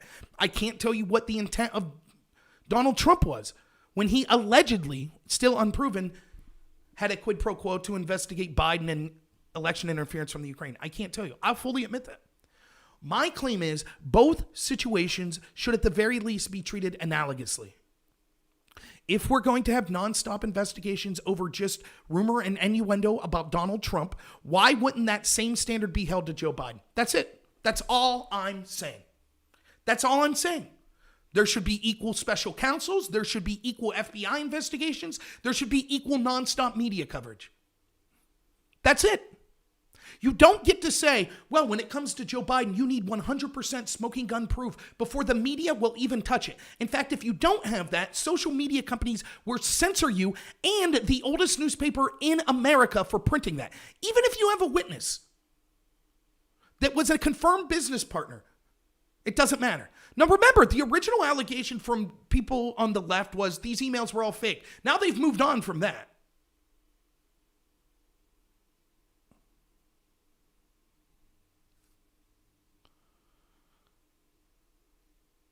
That's it. It's that simple. That's what I'm saying. You can see, and again, all of his side will say, well, he's just a conspiracy theorist. The same people that pushed the Russia collusion hoax, the same people that pushed the Steele dossier claims, the same people that told you, oh, there's evidence out there that Donald Trump got peed on in a bed. There's evidence out there that this company Roseneft, that Carter Page was offered 20% of it to steal the election for Donald Trump. Now we know that Hunter Biden was involved in the Chinese company CFC that actually bought 14% of the shares of Roseneft. We know that. No big deal, says the left.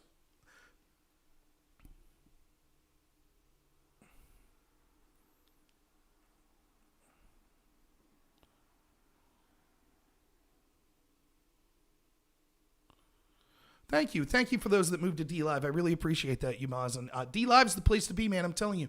And that's another thing. By the way, if you're watching this, I don't know if you knew this, but for whatever reason, Twitch supporters or people that are on Twitch, at least the ones I've seen, they think that the fact that I'm on DLive is proof that I'm crazy or something.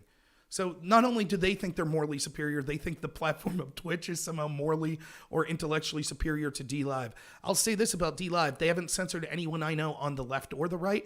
Every donation you give to me on DLive comes directly to me with no percentage taken out from DLive. I guess if it makes them feel good to defend their favorite millionaire corporation, great. Like true lefties, right?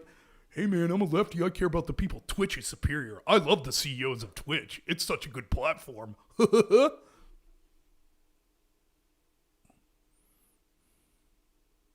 I prefer DLive. I don't understand. Like, what's your point here, Flat Earth? DLive is a host to it's home to a lot of great people like Nick Fuentes. I get the subtle trolling.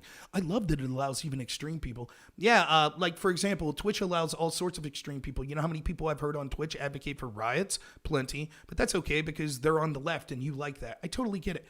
It makes sense. How about all the extreme people like Carlos Maza that was allowed on Twitter? How about the people like, the Ayatollah of Iran, or the people like that are involved in state-sponsored terrorism in Iran? How about people like Antifa that are on Twitter? All of those organizations, those radicals are all out there. This is something you see as a tactic of the left. They want to say that the people we consider extreme shouldn't be allowed to be platformed, and any platform that allows them to have a voice is obviously a horrible platform. But our extremists are totally cool in the platforms we like, and that proves that our platforms are superior because they wouldn't allow extremists. And our definition of extremist is anyone we disagree with that we think has a view that we don't care for. So when we have people advocating violence, totally cool. And our platform allows those people, which is proof that we wouldn't allow extremist people.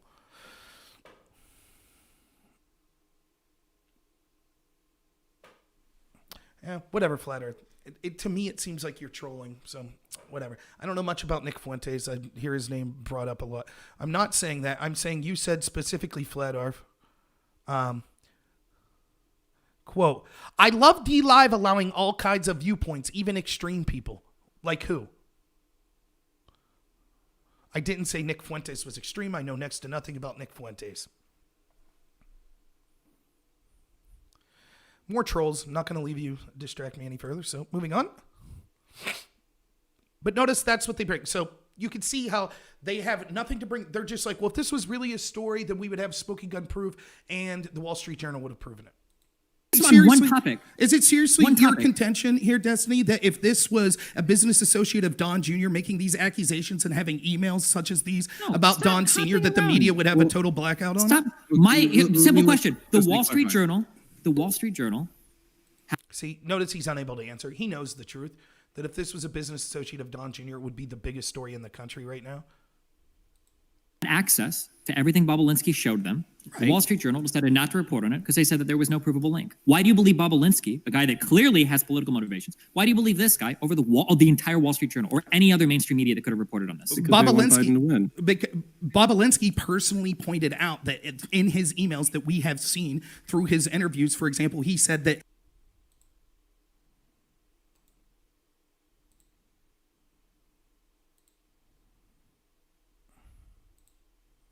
sorry about that. The big guy that was 10% was being held for was Joe Biden. He personally provided emails that when Hunter Biden referred to... Where are the he had- documents? he released that he emails. has? We have those. No, I don't want an email saying somebody has.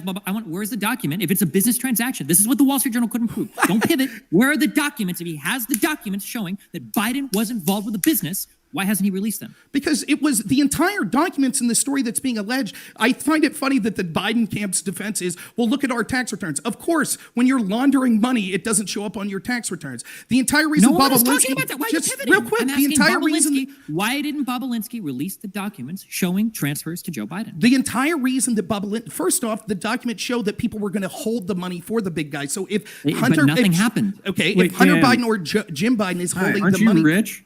if Hunter Biden or Jim Biden was holding the money. Is all your money in your checking account? Huh? Is like okay, so So you notice how they have to interrupt me because every time I'm making the point, it's real simple. Bobulinski was upset because they went around him with the money. Bobulinski never claimed that he had the bank account statement showing that this money went to Joe Biden. He released emails showing that they were going around him and that they were holding the money for Joe Biden, but because they went around him, he would not have access to those bank account records. Period. It's simple to understand. I can't get that out, though, because I keep getting interrupted here. Because they know they have to interrupt you because they don't have any of the facts. That's why they won't let me speak. Destiny's kind of contention is that, like, you know, because we don't have documents showing financial transfers directly to Joe Biden, we seriously don't think that our politicians are capable of, like, laundering their money into, like, smart assets that maybe aren't as visible as other assets. Well, I mean, there would still be documents for that. Like, Where? you know, sure. it Usually doesn't all use go- like shell companies or Yeah, I mean, some kind of yeah. shady entity. Yeah, usually. Why was it not? You don't think the Wall Street Journal reporters wouldn't have known that? You think How they were would they- literally? Don't they want Biden to win? If I may. No, why would the Wall Street Journal is considered like center right leaning? What are you talking about? Because nobody likes Trump. Oh my God! The conspiracy? I can't say anything. If I may, Everyone- because the Wall Street Journal was just reporting on the documents they had. Yes, Bobulinski admits that he first found it troubling when he started to put in good governance systems that when he brought this to Jim Biden said that they needed plausible deniability. And the entire argument is Bobulinski was upset when he found out they went around him. He was trying to do things in a legal manner and thought that it was incredibly sketchy that Biden was willing to take money from the CCP, but that was fine if that's so what he wanted to do. wasn't. And so That's not Bobulinski true. says, Like, I can don't I- have access can to I the money jump in? laundered documents.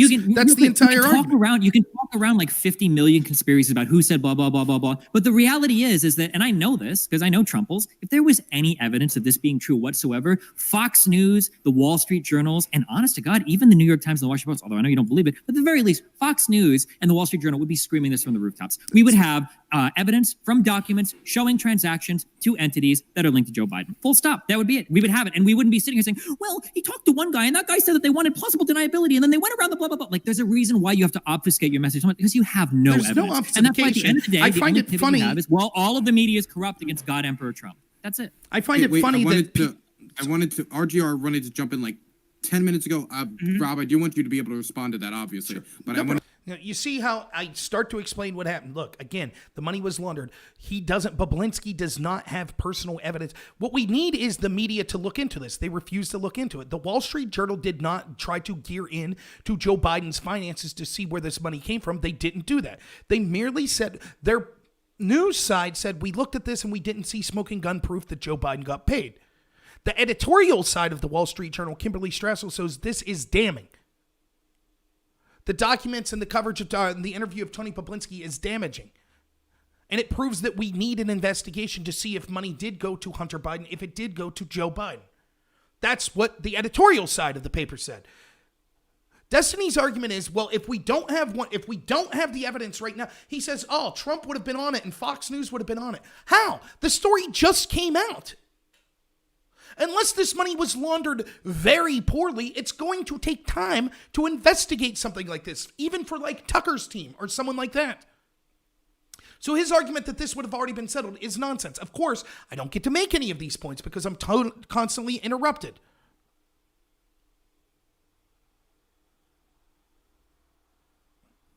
Aiden Rock, would you like to come on the show and I'll be happy to debate you on this? So you say you can come on my Discord right now. Aiden says that I'm pivoting away. Whenever they ask you about the evidence, where's the evidence? Again, listen to me closely. Listen closely. Are you ready, Aiden? I'll make this very slow for you so that hopefully you can understand. Tony Bobulinski was dealing with Joe Biden. We have evidence that Joe Biden met with him in the business arrangement that Tony Bobulinski had with Hunter, Joe, and Jim Biden. That was to get money from CEFC, a company that had members that were on the Communist Party of China, right? That is not in dispute.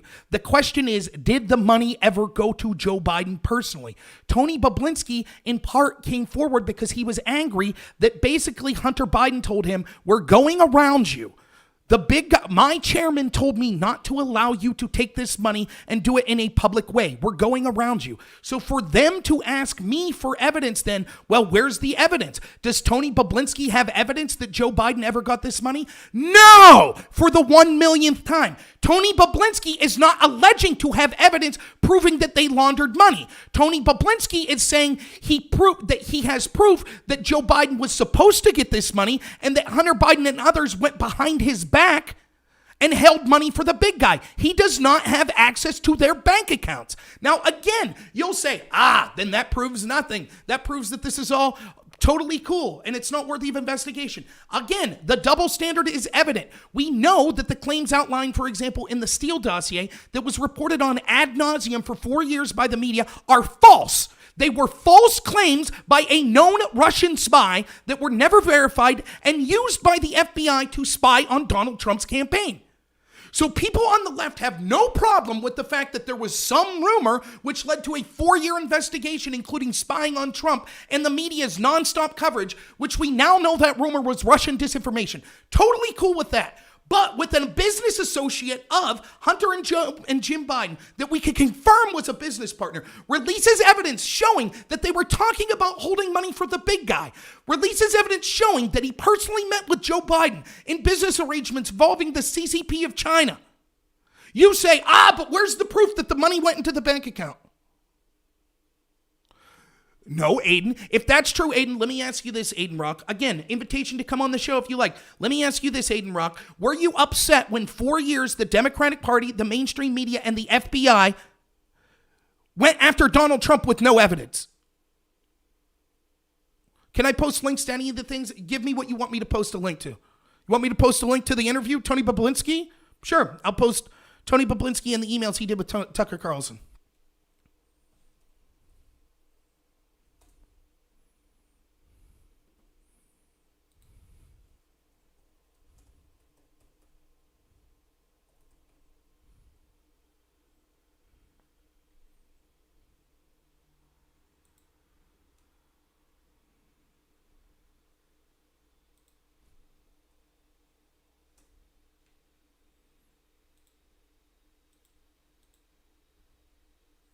Well, my computer is incredibly slow right now for some reason.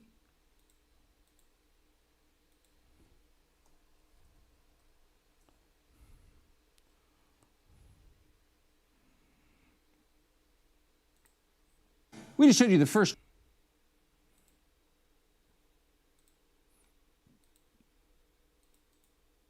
There you are.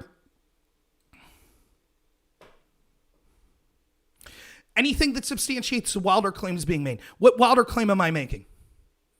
The claims about Biden or the claims about the Russia collusion? You tell me what you want proof of. Let's go through it real quick. You tell me what you need proof of. The Tony Bobulinski article or interview that I just posted will show you. It actually, on screen, you could see the emails. Do I personally have access to Tony Bobulinski's hard drive? No. But we have what Tony Bobulinski's released in public that we saw in the context of his interview as well. On that, it shows the following. 1, that he personally met with Hunter Biden, and there's emails that back this up that he met with Hunter Biden. 2nd, we know that then it's a fact that he was a business associate of Hunter and Jim Biden. None of this is declined. 3rd, we know from the laptop that was found at the computer repair shop that there were emails addressed specifically to Tony Bobulinski. 4th, we know from those same emails that Tony Bobulinski was in conversations with Hunter that talked about how they wanted the money from the CEFC, again, with people from the communist government of China, divvied up to certain people, and 10% was to be held for, quote, the big guy. 5th, we know that there is no that this business partner alleges that he personally met with Joe Biden at the Milken conference, which would be easy to disprove, but Tony Bobulinski says all you have to do, if people wanted to check into it and report on it, was to see that he was an invited guest of Joe Biden there and actually sat at his table. Now, if you're asking, do I have proof of that? No, I haven't personally had the investigational resources to see if Tony Bobulinski attended the Milken conference in 2017. However, you would think there's enough smoke here that any interested party would have done so that would have easily proven that Tony Bobulinski was a liar, but they didn't do that. Right? They didn't. So we know all of that is true. We know that we have audio of Hunter Biden saying he's the lawyer for the spy chief of China. We know that we have audio that was released from Tony Bobulinski from the lawyers and people associated in this business deal saying, please don't go public, you'll bury us all. Do you deny any of that? You could watch that video to see all the evidence of that. Now, what other sensational claims would you like me to provide evidence for? All right, Tony, get on my Discord right now.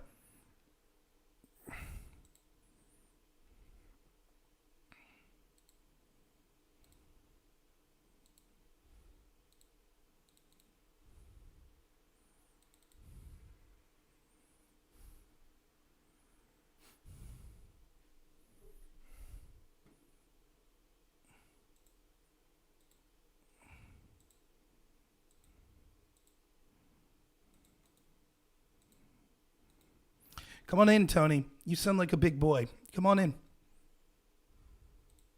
This will be better than just reviewing the debate anyways. You start off so intelligently calling me a fat ass, and you sound very much like an impartial. So you be a stand-in for Destiny, right? You're so great. So come on into the Discord.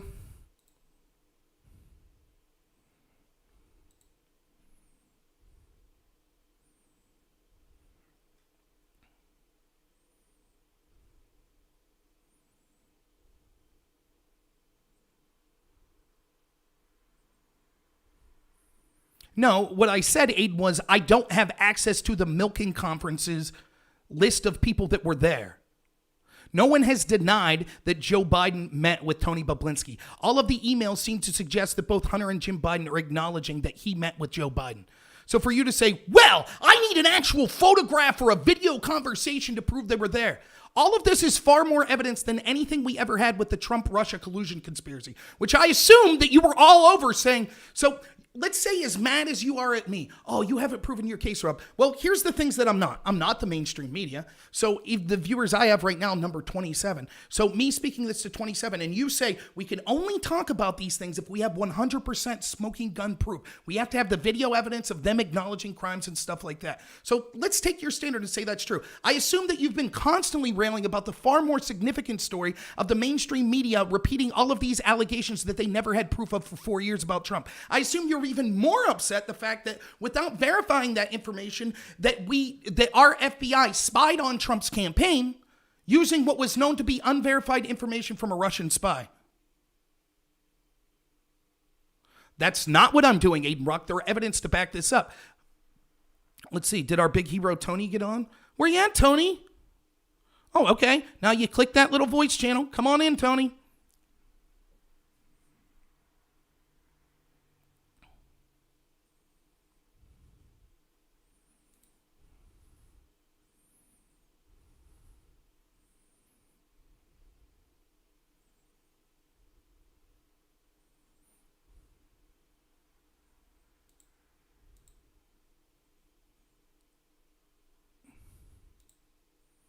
Taking you. There you are. Go ahead, unmute.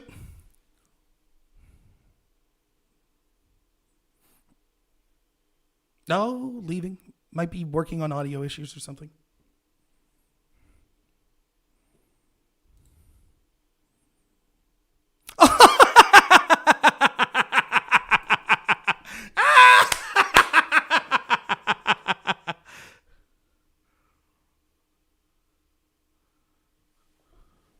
Am I denying saying if there's smoke? No, I probably said that and. So? Again, so the entire accusation, I just find it, Aiden Rock, I find your position to be completely implausible. Let me ask you this, Aiden Rock. First off, you're welcome to come on my Discord. We see how Tony rage quit out because he knew that he would lose. Aiden, invitation extended to you. You're welcome to come on. So let me ask you this. Before I answer any further of your questions, did you rail this heavily against the entire media apparatus and the FBI pushing unconfirmed, unverified claims that were Russian disinformation from a Russian spy in order to spy on Donald Trump and smear his name for 4 years? Did you rail against that? Just wondering, did you rail against it? Because we now know. Did you rage against that? Just a question. Aiden, you're welcome to come on my chat. I don't know if I literally said the words "there's smoke." I'm telling you this. I have not personally seen proof. I will totally admit this. I have not personally seen proof that Tony Bobulinski met with Joe Biden. Absolutely correct. We have his word. We have emails that seem to suggest that was strongly the case. We do not have a denial from anyone in the Biden family. We have stronger evidence that he was connected financially to the Biden family than any allegations we had in the Steele dossier connecting Trump or his campaign to any nefarious business with Russians. We have far more there. And yet we know that there is refusing to be any sort of investigation involving this. And the media, not only is the media refusing to cover it, but they're calling for the censorship of people that report on this story. Right, of course. And here you have Aiden Rock's hypocrisy. He doesn't care that the president of the United States might undergo scrutiny. He cares that the potential Democratic candidate might undergo scrutiny. That's what he cares about. And there you can see the hypocrisy, and this is exactly what I'm talking about. This is the exact sort of corrupt garbage that people like Aiden Rock and other Democrats try to push. Aiden Rock knows without a shadow of a doubt that if this was a business associate of Don Jr.'s, that there would be an immediate investigation from intelligence apparatus, that there would be immediate media coverage that would be 24/7 nonstop, talking about how this was evidence that there could be a corruption scenario going where the Trump family was trading their name for financial deals with the communist government of China. We know that that would be the case. Aiden Rock would be perfectly fine with that. He doesn't mind if the president undergoes scrutiny. Now, if the vice president, or if the former vice president and the Democratic nominee for president goes through that, then he says, oh my God, you can't talk about these things unless you have 100% definitive proof. You need their bank account records. You need video of Joe Biden personally meeting with Tony Bobulinski. Otherwise, this known business associate of Joe Biden, we can't look at his story. It's perfectly fine for the media to censor and refuse to allow anyone to, or refuse to have any of their investigators look into this story. We'll just assume he's a liar, unless he could provide Joe Biden's bank account.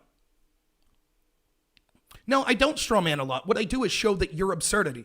You just said it. Are you denying you said that? I don't really care what the president of the United States might undergo scrutiny? Isn't it weird to be upset that they investigated him for a possible Russia conspiracy when you're literally right now talking about the supposed Biden-Ukraine conspiracy? The Biden-Ukraine conspiracy, where Joe Biden admitted a quid pro quo to fire the prosecutor that we know was looking into his son's business? No, I don't have a problem with investigating corruption of elected officials. What I have a problem is impeaching a president for wanting to look at the corruption of Joe Biden, saying that if Trump issued a quid pro quo, it's impeachable, but Joe Biden's admitted quid pro quo is not impeachable.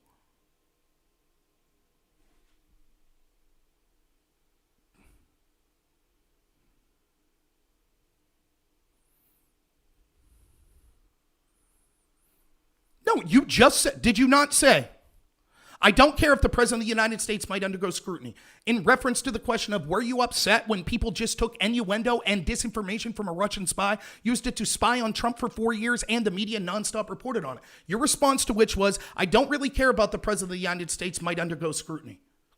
I said this is exactly what Democrats do. They don't have a problem if innuendo and disinformation from Russians was used to spy on President Trump and to smear him for 4 years, but they demand absolute proof of any crime before they'll even allow stories to print that are critical of Joe Biden.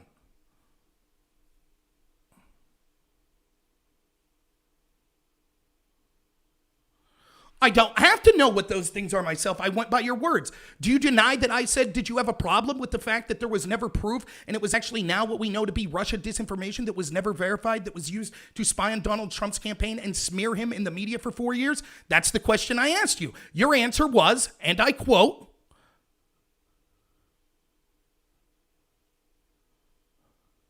I don't really care what the president of the United States might undergo scrutiny. Then you say, but you can't possibly know what I'm thinking. Yes, I can, based on your answer. Why was it okay? Explain to me why it was okay, and you don't mind that the president underwent scrutiny for the media for 4 years to report on these innuendos that we now know to be Russian disinformation and to spy on the president for it. Why was that okay? But the media shouldn't be reporting on Joe Biden in this scandal. I don't have to imply you're standing for Biden whatsoever. You clearly have a different standard. You have, it's absolute, through your own words. You seem to have a problem because I don't have smoking gun proof that Joe Biden's bank account received money. You seem to say, then my claims that I'm making to Destiny in the context of this debate, where I'm saying there's clearly a double standard and the media is not covering this and the intelligence agencies aren't covering it the same. You're saying, but I'm deflecting. That's not what I'm doing. I've quite clearly articulated the case. I don't have smoking gun proof of anything. What we do know is that all I'm saying is that we should approach these things in the same volition. So if it's enough to have a 4-year investigation into Trump based on what we now know to be lies that were never attempted to be verified from a Russian spy, so we could have 4 years of smearing Trump in the media and investigating Trump in the media and use that as same evidence for the FBI to launch 4-year investigations, including spying on Trump's campaign, then there's more evidence here, more than there was in the Russia collusion case, to show that Joe Biden may have connections to the communist government of China, and that would warrant at least a similar investigation.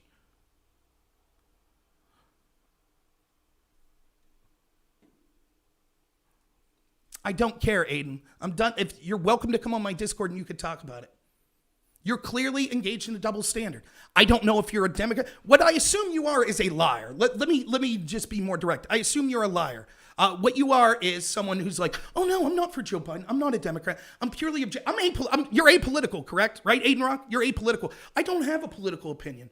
I don't have one. I think it's okay for the President of the United States to be investigated by any rumor and to be spied on based on Russian disinformation spies. But I think that it's unfair to question why the media won't look into this case because there's not a complete smoking gun. But how dare you say that I stand for Joe Biden? How dare you? That's so disingenuous. Clearly, I'm just an objective person. Yes, we know, Aiden Rock. We know.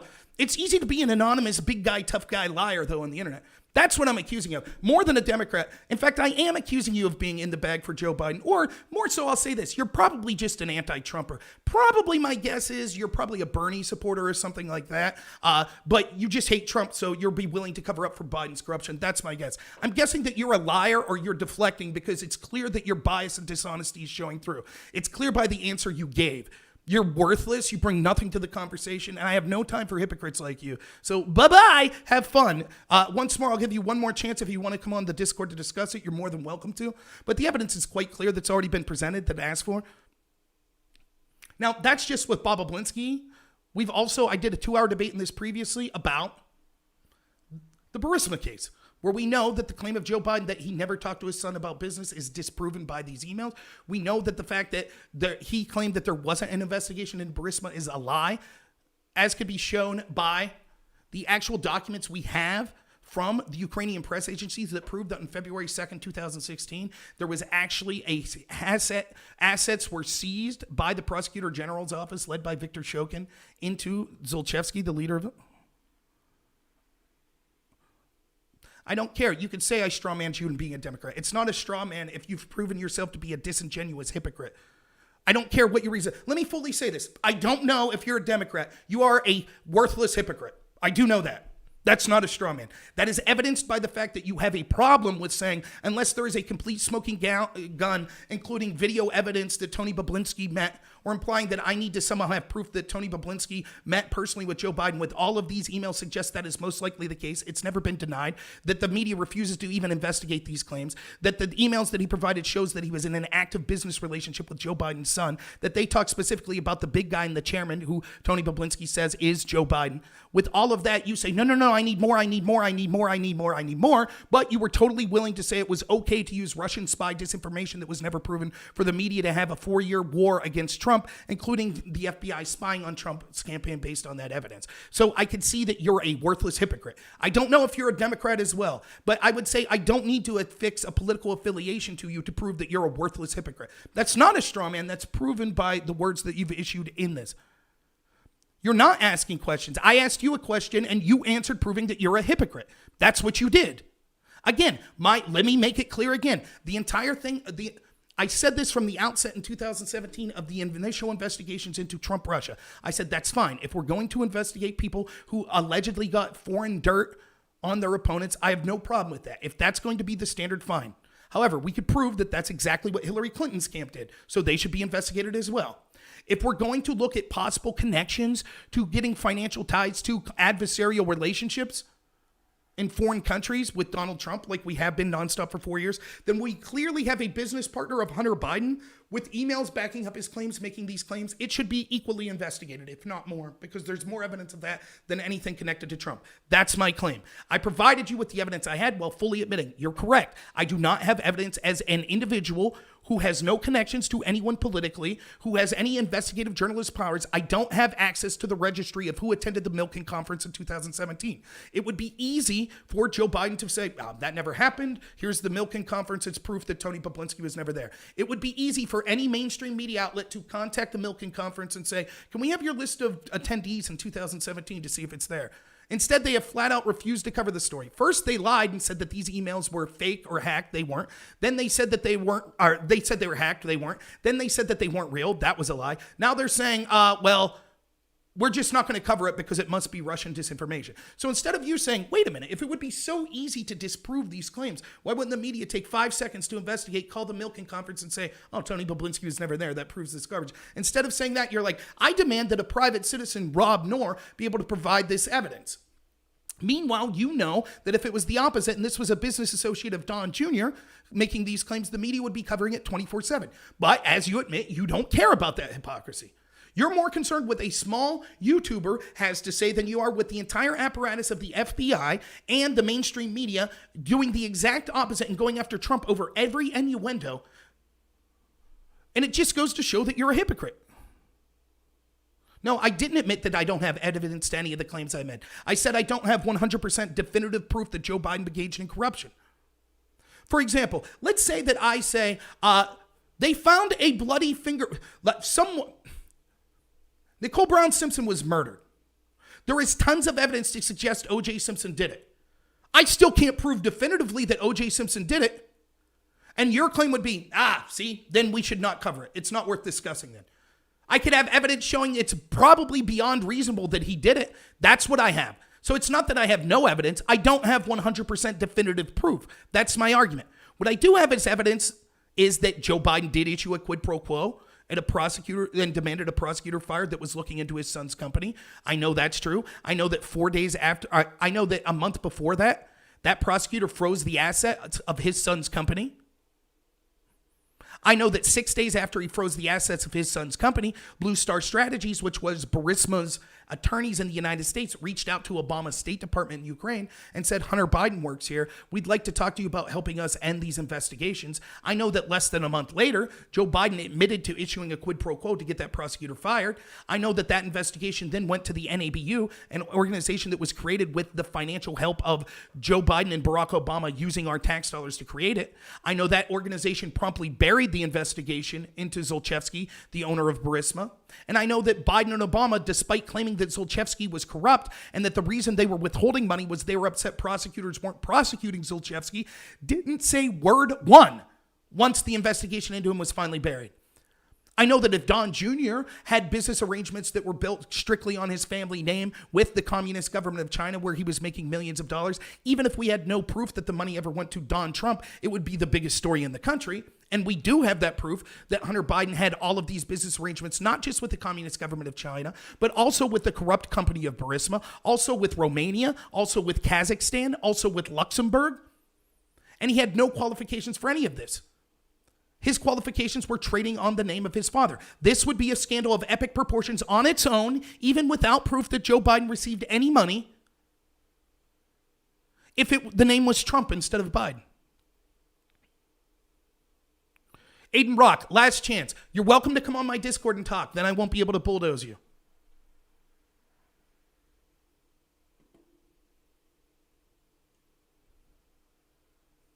I didn't say I didn't have evidence. I said I don't have smoking gun proof, which is different. He won't come on and debate, Ramon. These people are all the same.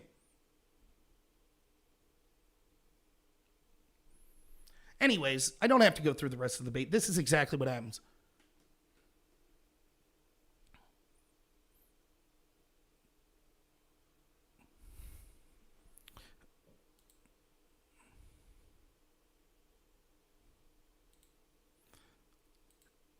Just like Tony ABC. Yeah, I'll come on, fat ass, and debate you. Okay, here we go. Oh, I gotta go. I got a call.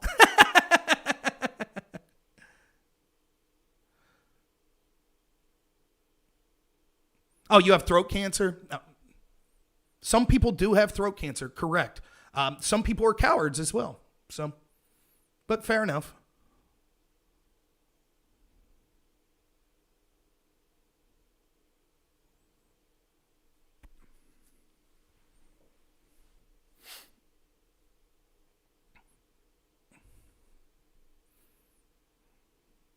I've made my position quite clear. I will fully admit, I do not have smoking gun proof. I do not have access to Joe Biden's bank accounts. No, I'm saying I don't have proof that you have cancer. I'm saying some people could be cowards as well.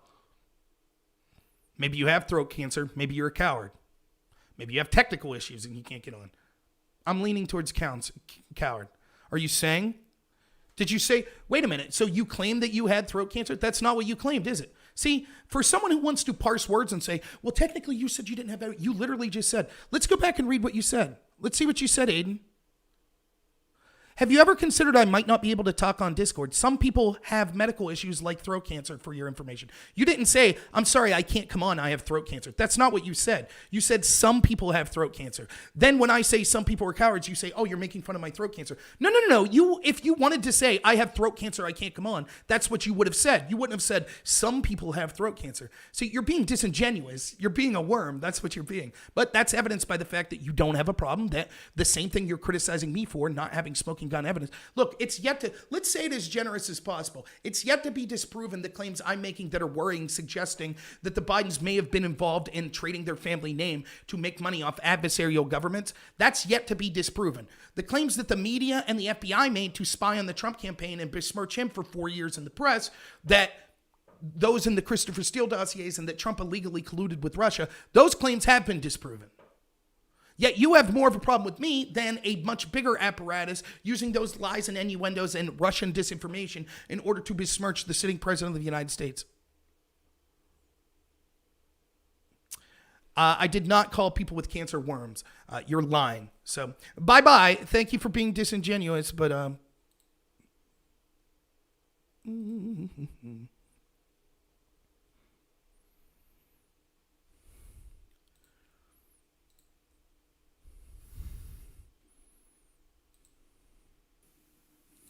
I'll give you one chance to admit that I didn't say people with cancer or worms. And if not, you're booted. You got 30 seconds.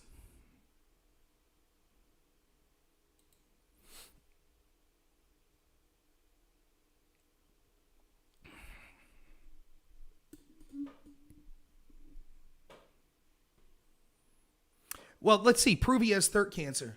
Right. So in order to prove he has throat cancer, it wouldn't be enough to just show me a cancer document. He would have to provide me with a video of the doctor, of his birth certificate and his social security card, standing with a doctor, holding the forms and the scans, proving that he has throat cancer. Otherwise, then he can't claim that. It's disingenuous for him to claim it. Prove it.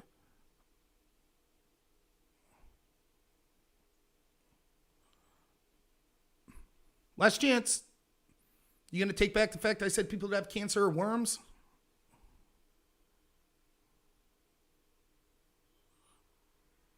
You got till 7:42 on my computer, and then we'll move on. So anyways, you could see the exact credibility. Again, it's real simple. All I'm asking for is consistency. Again, my take on why Biden would be terrible would be that you can see that what ended up happening is that they're working in conjunction with the entire FBI and the media engaged in a double standard to the point where they're now censoring people that are talking about the real evidence we have that suggests there could be possible corruption in what's going on here. This at least warrants an investigation. Everything they've accused Trump of, we now have more evidence of Biden involved in, such as selling access to foreign governments and things of that nature. We have more proof that Biden's been doing that. Does that mean that Biden's 100% guilty? No, I don't know that. As I admitted earlier, Aiden Rock won't admit that because he's lying. Of course. Aiden, you're running out of time, my man.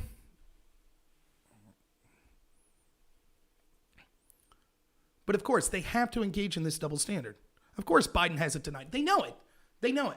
It's real simple. They could beat around the bush all they want. They could say, we need definitive proof. There is no logical reason why the media would not only not cover this story, but then cheer on social media, censoring the oldest newspaper in the country for reporting the facts on this story. None of the facts that the New York posted were illegitimate. It is the role of the media to report facts. They constantly are reporting on stories that they don't have 100% definitive proof of. Yep. All right, Aiden. We'll see you, bud. Bye-bye.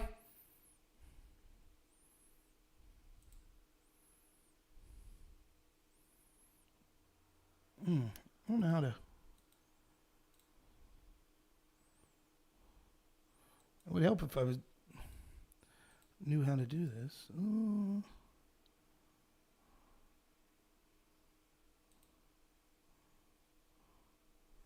right, there. I think he's banned now.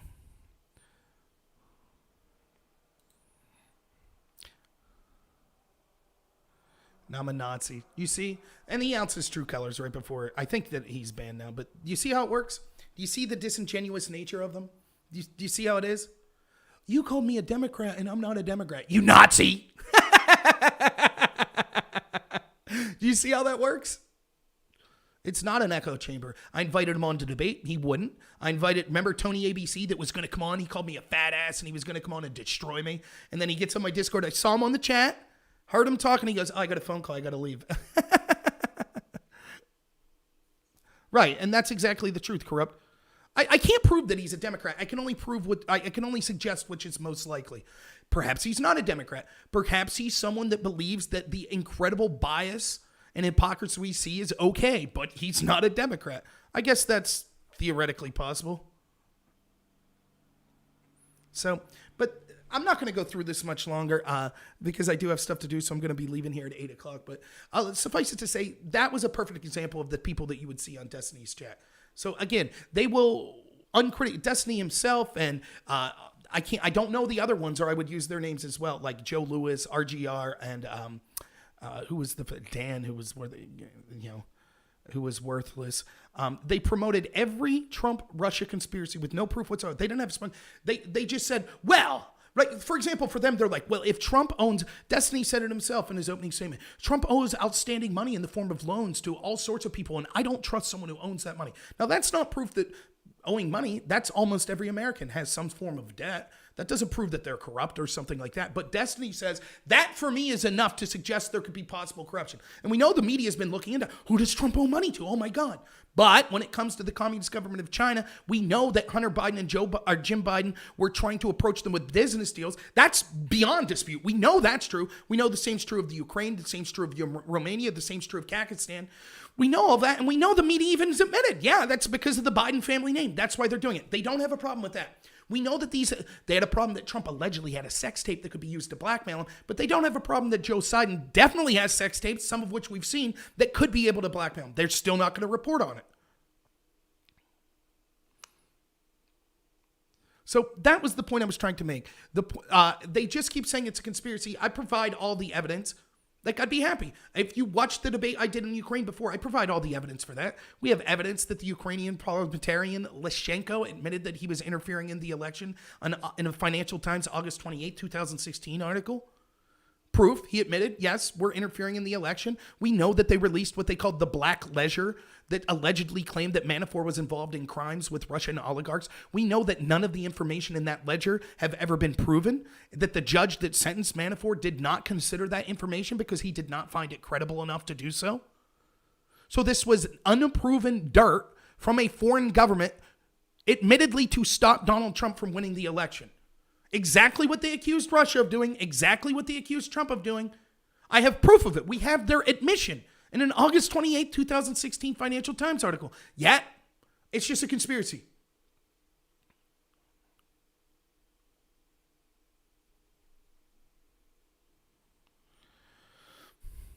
I'll tell you what, Niels Webb, I'll put this much effort into something useful when you put your even less effort of talking to someone you think's not useful, but thinking it's worthwhile enough to participate in the chat.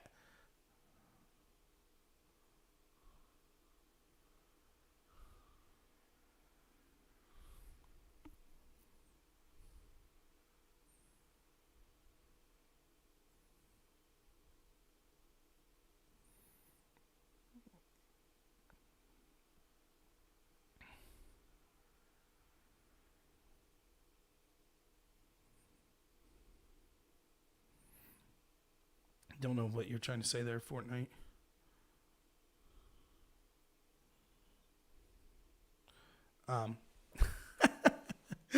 These people are hilarious, but they can't argue the facts. And normally I wouldn't respond this much to the trolls in the chat, but that was exactly what this video was about. I think by any objective measure that there was nothing. Hey, what's up, Paul? By any objective measure, the left side of the ledger last night, I don't think had anything going for them.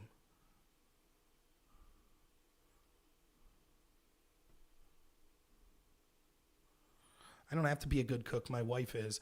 And again, I say this all the time. It does anger me when I see a country that I deeply care about being taken over by corrupt people. Maybe you don't think it's a big deal when warmongers such as the CIA that have lied us into wars where hundreds of thousands of people have died are now using their propaganda on the American people. You might not think that's a big deal. I do. Now, will I be able to change anything? I don't know, but I think it's worthwhile. Also, when I'm not doing these videos, I'm not an angry person. I'm one of the happiest people you ever meet. I also get entertainment out of doing these videos myself. So I choose to think that it's something worthwhile. If you're getting entertainment value out of it, great. And I don't need to learn to become a good cook because my wife is, as may be evidenced by my girth. It's quite clear that I'm eating well, I think. So, let's see.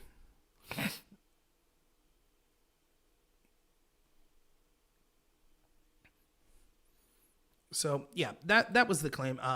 But as you can see, for all the talk of people, you know, that they're going to prove my fat ass wrong and things like that, you know, standing offer, come on the Discord. Feel free to discuss with me if you want.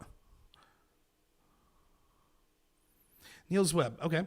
Trump runs corrupt charities and licenses his name to anything like MLM and a bullshit university, so I doubt he is less corrupt than anyone. Maybe so, but Trump's also been investigated for every alleged corrupt thing he ever did. Meanwhile, our press is refusing to even touch what Joe Biden did. They're totally working hand in hand with him.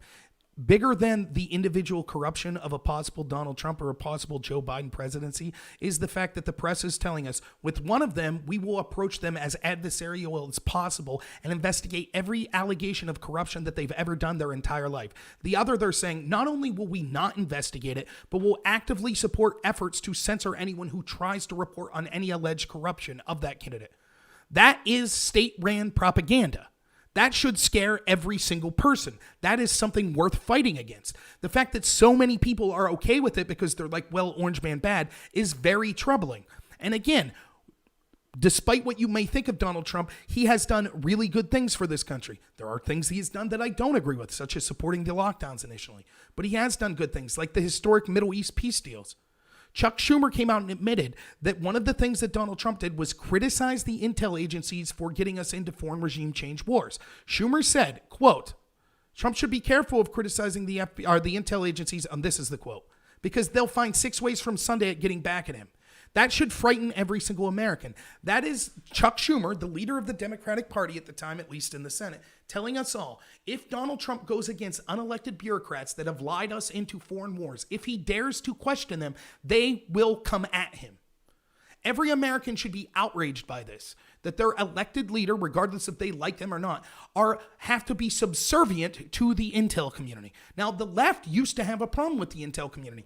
When I first went to college, even though I was a right-winger and was what I would later know would become a Ron Paul Republican, I was vehemently against the Iraq War. By the time 2004, 2005 came around and I was a little, like 19, 20, I was vehemently against that war. I didn't like what was going on in Afghanistan. I started to see that there was this military-industrial complex that was lying us into all these wars. Almost all of my friends that agreed with me self-identified as being on the left. To this day, they still identify as being on the left. But something changed. I continue to be critical of places like the CIA that lie us into these wars, but all of my friends that were critical of them in 2004 now totally support them. And they support their efforts in trying to take down Donald Trump. Now when Donald Trump even pays lip service to the idea, I'd like to pull troops out of Iraq. I'd like to pull troops out of Syria. I'd like to pull troops out of Afghanistan. The very thing that my friends used to demand, they said it was unethical to not bring these troops home. When Donald Trump suggests even starting that process, they claim that he's a xenophobe. My friends on the left, they've gone in 15 years from being critical of anything the intel community said because they lied us into the war in Iraq to totally believing every word the intel community says without question. Now we have intel agents that are literally correspondents in CNN, the Washington Post, the New York Times, MSNBC.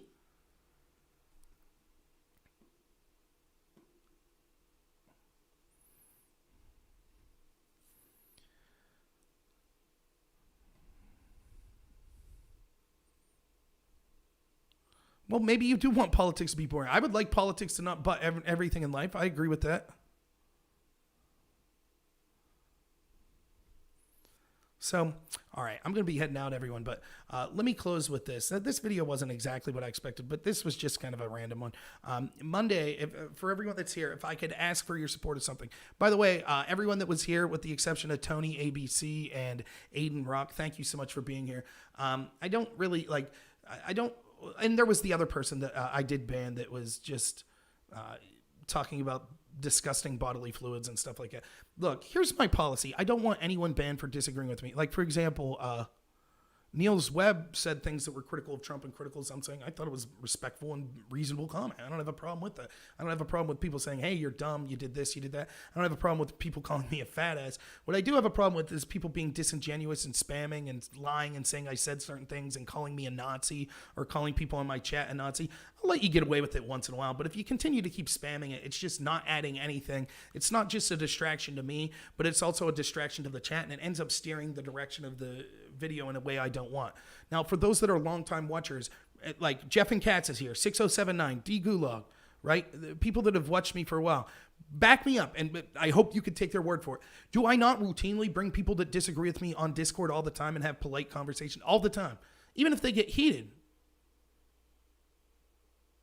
Like, I do that all the time. So I totally want an environment where people could come on and disagree with me. I love it. That's why I go to Twitch streams where I know there will be an audience of roughly 6,000 where everyone hates my guts. I don't care. I'm willing to have these discussions. Eric Picard says, hey, Rob Nor, you're dumb and a fat ass. Well, thank you. Both things could be true. That could be true. So I don't know. But I don't mind an insult here or there. And that one I actually think is funny in lieu of what I've just been talking about. So that makes me laugh. So no problem there. One MN, I think that they're attacking me because anytime someone starts to get traction and they realize that they can't win the argument, that what they do is instead make personal attacks. So they have to call you a Nazi and things like that. That's what they do. That's the only chance that they have.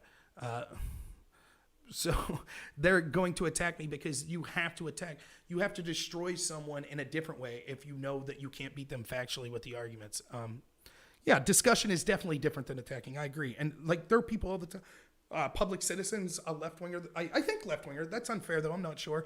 But he's someone that heavily disagrees with me. He comes on all the time. We have all sorts of fun with each other. Sometimes we call each other names and make fun of each other, but, we heavily disagree. But I welcome that conversation.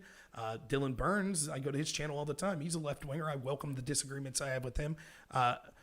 And Vincere, which, by the way, I thought your comments last night were really good in the chat, too. But this is exactly what I feel. He says, the problem I have with the left is their hypocrisy. The left puts forth scandals without any verifiable facts, Christine Blasey Ford, and then cry we must believe her. In comparison, they have no issue disregarding a scandal brought by a first-hand witness of the business partner of Hunter Biden, Tony Bobulinski, who has brought forth verifiable facts. Exactly. Said better than I said. That's exactly the case. So I was outlining the facts that Tony Bobulinski brought forward. Now, again, I will be the first to admit, does this prove that Joe Biden is corrupt? No. No, it doesn't. And the fact that Aiden Rock and people like Destiny are like, aha, see, this proves something. It only proves that I'm not a hack. It proves that I'm an honest person. No, this isn't proof that they've committed some crime or they're corrupt. What it is evidence to suggest it could be the case that's worth investigating. That's what it is. That's all I'm saying. Very much so, an investigation could prove that despite the way this looks, that there's some explanation. But the fact that they, for example, impeached Donald Trump for wanting that investigation itself proves a corrupt action.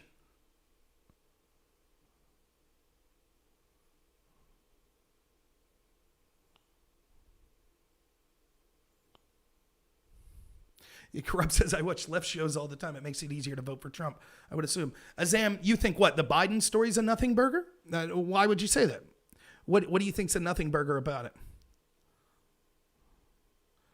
Yeah, and Alchu, I agree with that. The U.S. would be less slanted to me. That's why I think one of the big, again, understand my reason for voting. If you watched the debate last night, which I was showing parts of, the big reason to vote for Donald Trump I had in 2016 is the big reason I have for now in 2020. Do I agree with everything Donald Trump says? No.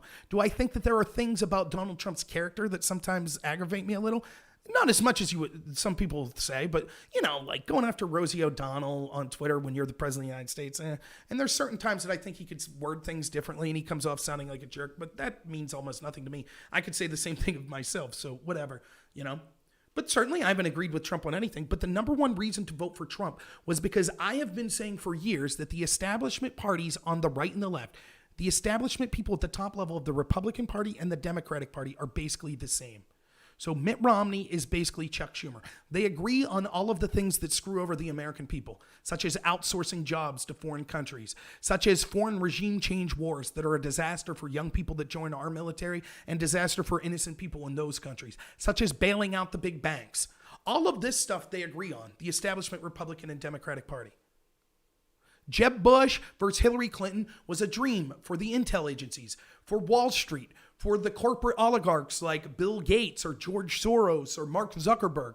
All of those people loved Jeb Bush versus Hillary Clinton because they couldn't lose. Because whichever person won, it was going to be in their pocket. That's what they wanted. Donald Trump was the first person that snuck in that they didn't have total control over, in my opinion. So they were worried that he was a threat to their power. No problem. They would just all back Hillary Clinton. That's where you see the never Trump Republicans. They never were Republicans.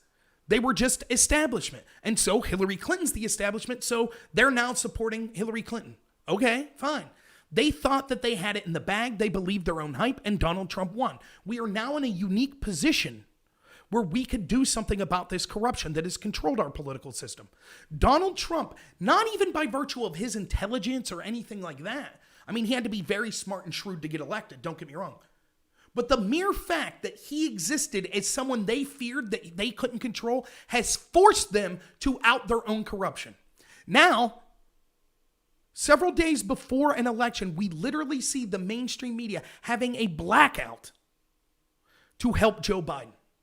We literally see evidence of the FBI, 17 errors and omissions in order to spy on Donald Trump, using evidence bought and paid for by Hillary Clinton, sourced by a Russian spy. We see all of the corruption is in our face like never before. We could see it in plain day. Now, should Trump and the people around him do more to actually punish these criminals? Yes. But the reason to vote for Trump is against that corruption and force that corruption into the sunlight. That's what happened with the 2016 election. That's why I'll be voting for Trump in 2020, in the hopes that these people will finally be held accountable. That's it. Now, there are other reasons. The Middle East peace deals. I think that Trump's way better on COVID than the left will be because at least he's now finally against this lockdown mindset.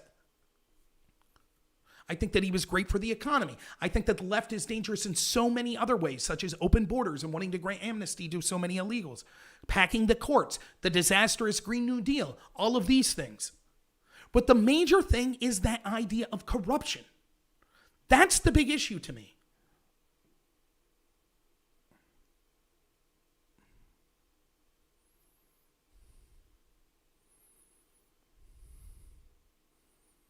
Tulsi Gabbard's someone I would consider. I don't like a lot of her progressive politics, but if it was between someone who lined more with me ideologically, like Jeb Bush, that I thought was establishment, versus someone like Tulsi Gabbard, who I thought was anti-establishment, but I disagreed with a lot of her politics, I'd probably choose Tulsi Gabbard.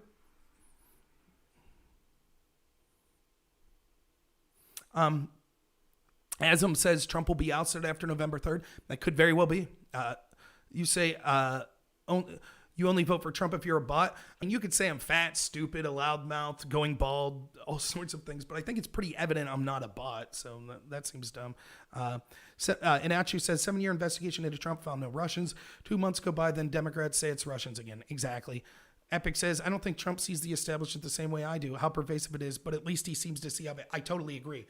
And I think that was Trump's mistake, that he appointed people like John Bolton around him. He didn't realize how deep it was. Again, it's not that Trump outed this corruption because of he did something great. It's the mere fact that he was an outsider that forced them to out themselves. Asm says, Trump hasn't done anything for the economy. It was Obama's progress he's taking credit for. That's fundamentally a lie. Remember, Trump's economy was growing faster than Obama's economy, and Obama's economy was coming off of a basically rock bottom. So, for example, in the past month, we know that GDP's increased 33%. That's the fastest growth ever. But if you're honest with yourself, you could say, oh, that's because Trump's amazing. But let's be honest, the reason that number's so high is because of COVID. Things fell so quickly. So if you fall dramatically, it's easier then to see a hard increase up. For example, let me say this. Let's say you have $10,000 in your bank account, right? And then tomorrow, 8,000 of that is stolen. or you lose $8,000 in a bad investment. Now you have $2,000. But the day after that, you make $1,000.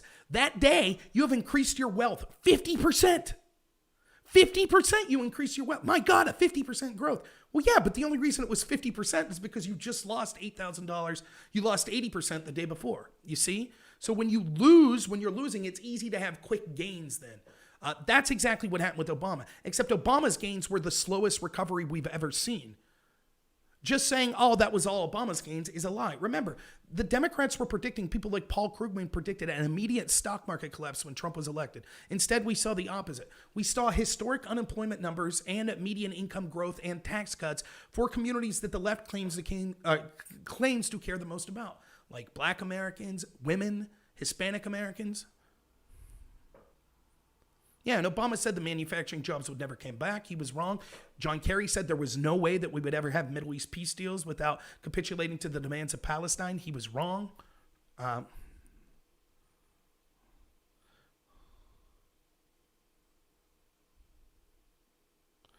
Yeah, I don't know if we'll ever get another non-establishment president in our lifetime. If what's going on right now, if we could see the media blatantly interfering in the election the way they have, covering up the stories of Joe Biden, corruptly going after Donald Trump, if we could see the FBI doing that, why will they ever take their chances and leave an outsider win again? It's evidence that millions of people are willing to listen to anything CNN and the FBI tells them. So if CNN and the FBI keep deciding to be corrupt, how are we going to convince those millions of people to not vote for corruption? Particularly when they're going to just start importing votes. They'll give a bunch of people citizenship and say, then vote for us. So I don't see us, if Trump loses, it'll be difficult. I'm not going to quit, but it'll be difficult to see another president that's not part of that establishment. All right, I will try to do that, Epic. Archive.is. I'll try to remember that, so... yeah, somehow Obama doesn't get credit for the cages built. Yeah. So, all right. So I'm going to finish up. I said I was going to be done at 8. So to finish up, if you were joining me late, I'll be doing a video with a full guest list tomorrow, but please check out my channel Monday. I know I asked for donations and stuff. I asked people to like and subscribe, to give me thumbs up and things like that. If you really want to help me, the best thing you could do is please watch that show Monday. Please share it with your friends if you think my channel, even if you hate me, if you think it's worth watching, please consider doing that. I'm going to have some huge guests on my show. I'm talking sitting congressmen. So for those that don't know, Monday, the day before the election, November 2nd at 8 a.m., I will be doing a 24-hour live stream. I'll be joined by my co-hosts from Pennsylvania Patriot Radio for part of that, Carlos Saldivia and Todd Bartlett. We are going to be having guests. We're going to be having call-in segments. Some of those guests, I'm not going to give names today, but I will be giving names tomorrow. I will be putting out a video with the list of those. Those people include sitting Congress people that are higher-ups in media organizations, people that are nationally renowned commentators, people that have worked for mainstream news outlets, people that are movie producers that have produced conservative movies, people that are state-level politicians, people that are enormous in conservative circles on Twitter that work for other news organizations such as OAN, not to give anything away. And there is an outside chance, as we're calling this a Trump rally, a digital Trump rally, there is an outside chance, and it's very outside, but there is an outside chance that I, on my show, having a Trump rally, will get the biggest guest that you could get, who might call in for 5 minutes. So I'm not, will I have any non-Trump supporters on your show? Definitely at least 2. And probably more than that. My former campaign manager, who's a Democrat who did not vote for Donald Trump, will be doing at least an hour with me.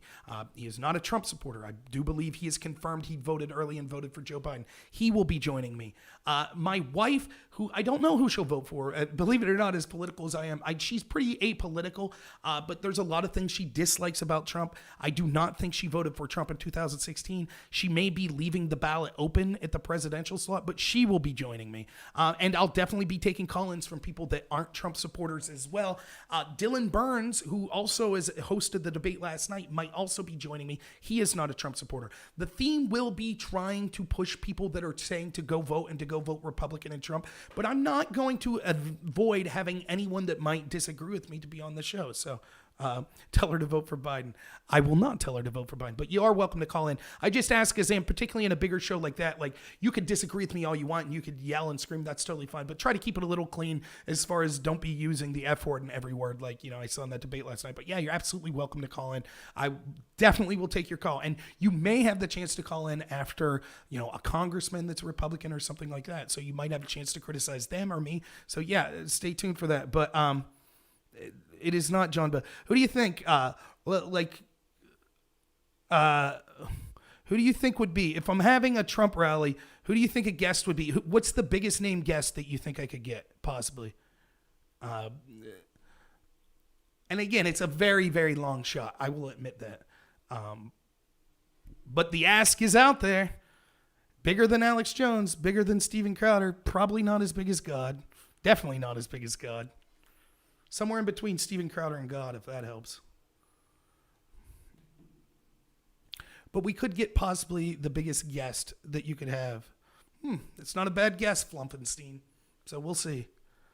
It would be cool if Tim Pool came on. By the way, if any of you want to outreach to anyone you would like to see a guest and throw my name out there, I've been emailing people that you wouldn't believe. I believe I emailed Tim Pool.